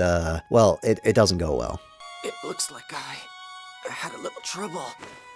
The rest is up to you. Ash's death is strangely kind of shocking, because like, even though most of the game has been telegraphing his death, you don't really expect it to be this kind of blunt and mundane. He doesn't die in some like big dramatic scene sacrificing himself. He just kind of loses a fight and gets stabbed and then slumps over and dies. Like, it almost doesn't even feel like it serves any narrative purpose. It's just sad. So Luke informs the rest of the gang about Ash's death, and everyone is pretty distraught, especially Natalia. But then some sort of trap activates underneath them that's about to like blow them up, I guess. But then Luke is able to use his hyperresonance to destroy it, but this time it's a special, more powerful type of hyperresonance that Jade calls a second order hyperresonance, which I guess is some sort of special, stronger hyperresonance that I guess we're only hearing about now because I don't know. But I guess Luke is able to do it because somehow Ash's spirit or power or something went into Luke and is helping him out now. I don't know, whatever. Anyway, the trap was set by Sync, who is pretty miffed by this whole development. And at this point, Sync has gone just full doomer, but I don't know, you can't really blame the guy. And he starts spouting off a bunch of the same God General stuff about how he hates the score and how he'll do anything to destroy it. But I don't know, with Sync, it kind of holds more water. I don't know, Sync was always, I guess, the most interesting God General just because he has the most interesting story and is the most interesting character to me. And this last fight with Sync is really memorable just because, I don't know, it's he just feels like he's given up at this point and doesn't care what happens. And I don't know, it just makes this interesting and his death more memorable than most of the other God Generals. But with Sync dead, that is all the God Generals gone, and all that's left in the game is our final fight with Van. But not before we have one final conversation with him. And I don't know why, but I always love these pre-final boss speeches in Tales games. They work really well as like great capstones for the whole game. They're like very good summations of the entire story up until this point and all the character arcs and themes of the game. Like, it's only here at the end, when we know everything, that Van's character and motivations really make sense. Like, I've been dogging on him for the entire game for being hilariously insane, but that's because we really didn't know anything about the planet's memory or the score predicting the end of humanity. And when you look at him with all these things in mind, in a strange way, his actions actually do kind of make sense. Because the main thing you have to keep in mind is that Van thinks that everything in the score will happen no matter what. And that's why, like, he had such a convoluted scheme in Akzeriuth, because in Van's mind, someone in Luke had to die, so he needed a way for someone named Luke to die, but then Luke or Asch to actually still survive. And that's why he's trying to make a replica world, because he needs a future where everyone can live on, but technically the world did die. So it is crazy, but to Van, it all makes sense. And ironically, despite trying to destroy the score, Van, in this way, is actually its biggest believer. We even throw this in his face, and he's just like, yeah, damn, you got me there. And all this, at the last minute, kind of saves Van's character for me. Like, and honestly, even though I like to make fun of him, he is an interesting character to watch and to have as a villain. And I guess enough other people thought that too, since Van kind of becomes the mold for main villains in the series going forward. Like, most Tales games will have a villain like Van who, I don't know, is like a cool guy with long hair and a sword who has good intentions but has extreme methods. Although you could easily say that was kind of the case beforehand, but with Van, it's very easy to see that he becomes the example for the rest.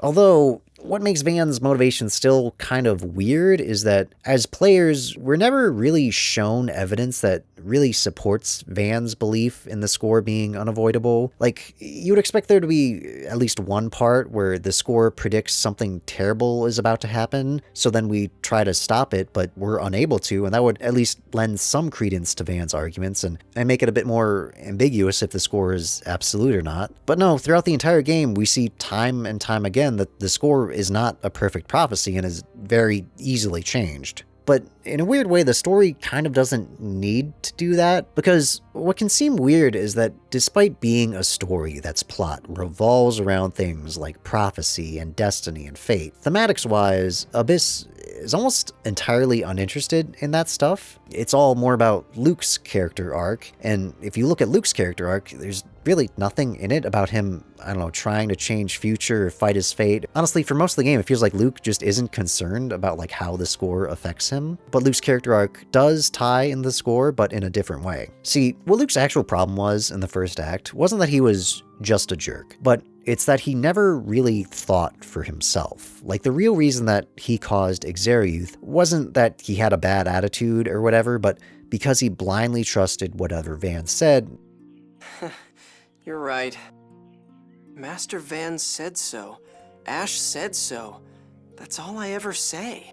And if you think about how we've seen everyone else in this world interact with the score, they're kind of the same as that. They just kind of blindly follow whatever it says and don't ever really think for themselves. So the purpose of the score in the story seems to be more about it just being a social construct rather than trying to say anything about the metaphysics of destiny. And it seems like the moral of the story or whatever could be it's about how you're supposed to make your own decisions rather than blindly trusting others or some dogmatic belief system. And what makes Luke heroic here isn't that he just became a nicer person, but that he made the decision to change and changed himself for a better in a world where almost everyone has abandoned any sort of self-determination.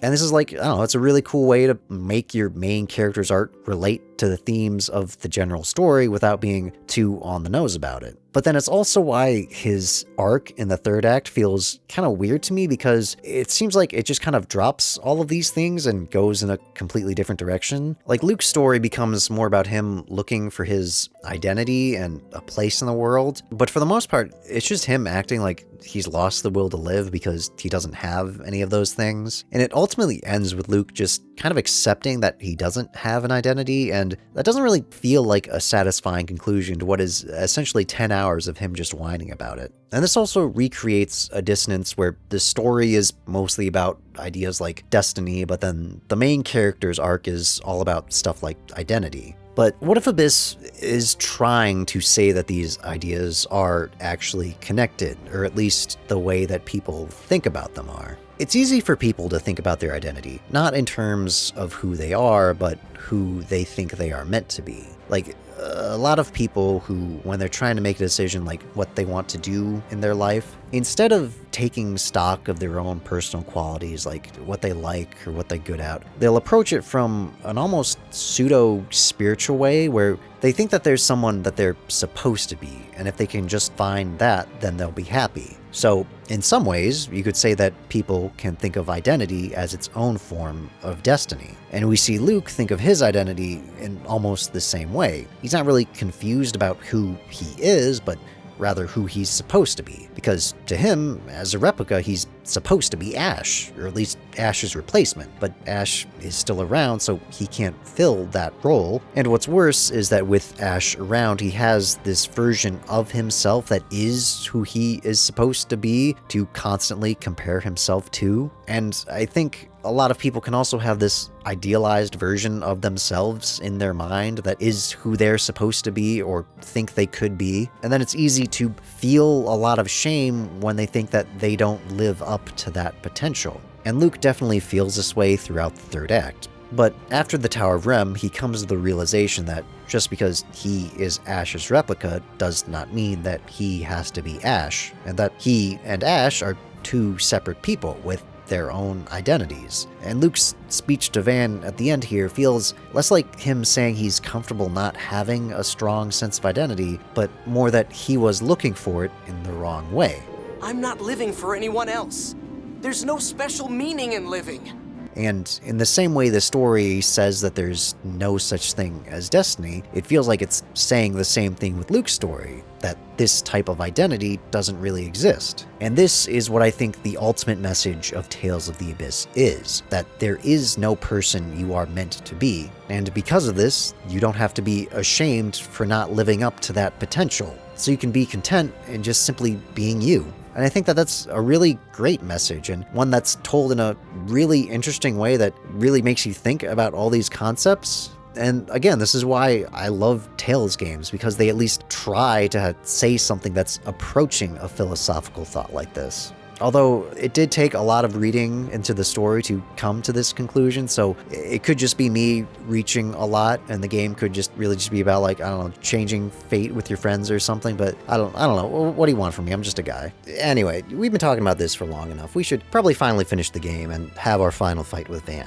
And it is a fittingly hype fight for a final boss, because Van has not 1, not 2, but 3 stages in his boss fight. Actually, technically he can have 4. And Tails' bosses having multi-stage fights at all is pretty rare, so having this many stages is kind of cool. What's even cooler is that the cutscenes in between the stages will actually change depending on which character you're playing as, and can change even further depending on if you have Luke or Tyr in your party. And the fight ultimately ends with Tyr using her phonic hymns in order to awaken Lorelei within Van and make it so that he's unable to control it, just long enough for Luke to come in with his hyper-resonance and destroy Van. And after that, we see Van's body begin to vanish, and Luke and Tyr say their goodbyes to him, which...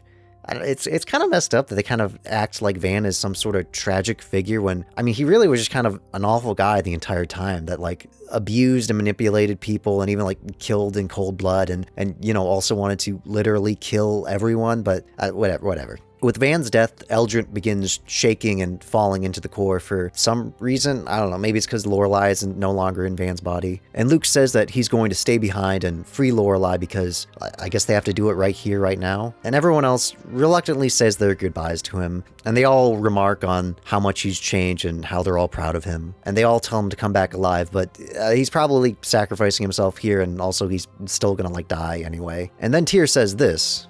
Luke, I love you. What? Where did that come from? Like, okay, I guess I see it. Like, they have some chemistry, but, like, I don't know. I never really got, like, the romantic vibe from Luke and Tyr's relationships. I don't know. It just feels like this comes out of nowhere. Whatever. After that, we get one final animated cinematic of Luke using the Key of Lorelei to descend to the core, and as he does, Eldrant begins to crumble and fall around him, and conveniently Asch's body falls right on top of him, and he catches it and holds him up. And then when Luke makes it to the core, Lorelei appears before him and tells Luke that he's did a good job saving the world, and then Lorelei shoots up into the sky into a beam of light, which I can only assume is it rejoining the phone belt. And we're left with Luke and Asch in the core as they just turn into a flash of light, and that's it. That's credits. That's the end of the game. Okay, there is one last scene after the credits, and it's with the rest of the party back at the place where Luke and Tyr started the game, because that's right next to where Eldrant fell down, and the rest of the party is waiting for Luke to come back because they think he's still alive. But it's starting to look like he's not going to come back. So they start to head out, but wouldn't you know it, at the very last second, we see Luke coming back to them. Or at least someone who looks like him, because they kind of leave the identity of this guy kind of ambiguous, because, I mean, he looks like Luke, but he also looks like Asch, or even some combination of the two, which is like what it kind of looks like happened with that flash of light in the core, and it's kind of what the game's leading us to believe, because this guy's kind of wearing a combination of Luke and Asch's color schemes. And if that's the case, man, that really sucks. Like, the point of Luke's and Asch's character arcs was that they are separate people and they're not connected in any way, and making them, like, fuse together at the end here like this kind of ruins that, because you're kind of implying that there's, like, something missing from them that they're fixing by fusing together. I don't know, I always just kind of ignore this end bit, and it's like, I don't know, they needed something to put here at the end. The real ending to me is the resolution of Luke's character arc, and in that regard, it's a very solid ending, so that's why I don't really think this game has a bad ending, even though I kind of think some of these end scenes are kind of dumb. But yeah, that's Tales of the Abyss. You know, it's a pretty good game. I'd say I like it. I said in the beginning that it's not one of my favorite Tales games, but it's pretty close to being one. There's just a couple things that hold it back from being on the same level as my favorites, but I still think overall it's a great game. I know a lot of this was me kind of making fun of parts of it, and I worry that that makes it seem like I have a much more negative opinion on this game than I actually do, but that's kind of just how I look at things. I love to nitpick and critique very small details, and honestly, the highest praise I can give Abyss is that it stands up pretty well to that kind of criticism. And I also think that shows just how highly I think of these games, that my expectations for them are this high. Like, overall, I think there are a lot of things that this game does really well, and like Luke's character arc is definitely the big thing out of that. Like, it is something that's very unique to this game and really elevates the story. But for me, there are just a lot of little things or just weird things they do that kind of just like feel like they're done weaker than they might be in other Tales games. But again, those are just very minor nitpicks coming from me. I'm sure any of these things wouldn't matter at all to like a normal functioning member of society. And a lot of people do love this game and would call it one of their favorites, and I'm not trying to say that they're wrong for that at all. And a lot of my criticisms of this game really come from me comparing Abyss to my favorite Tales games, which I guess is one of the ways where Abyss really wasn't a good place to really start talking about the series, because none of my comparisons would really make sense because you don't really know where I'm coming from with any of those games. But I don't know, what are you gonna do? I already made the video. But if you've watched this all the way to the end, thank you, really. Like, this is my first time trying to make one of these long format videos, and I have no idea how people are going to receive this, although it seems like long videos like this are becoming popular and like the meta. And I definitely want to make more of these, and definitely want to make more of them about other Tales games. And hopefully the next one will not take literal years to make. And if you enjoyed this, then please support me in all the various ways you can do here. And if you really want to see more, then you can support the Patreon that I'm putting up and have in the description. My plan is, with long format videos like these, I'll release the videos kind of in chunks, like early previews. But I'll still release the full video here for free, so don't feel pressured to support at all. And yeah, that's really all I have to say. I guess I'll see you next time.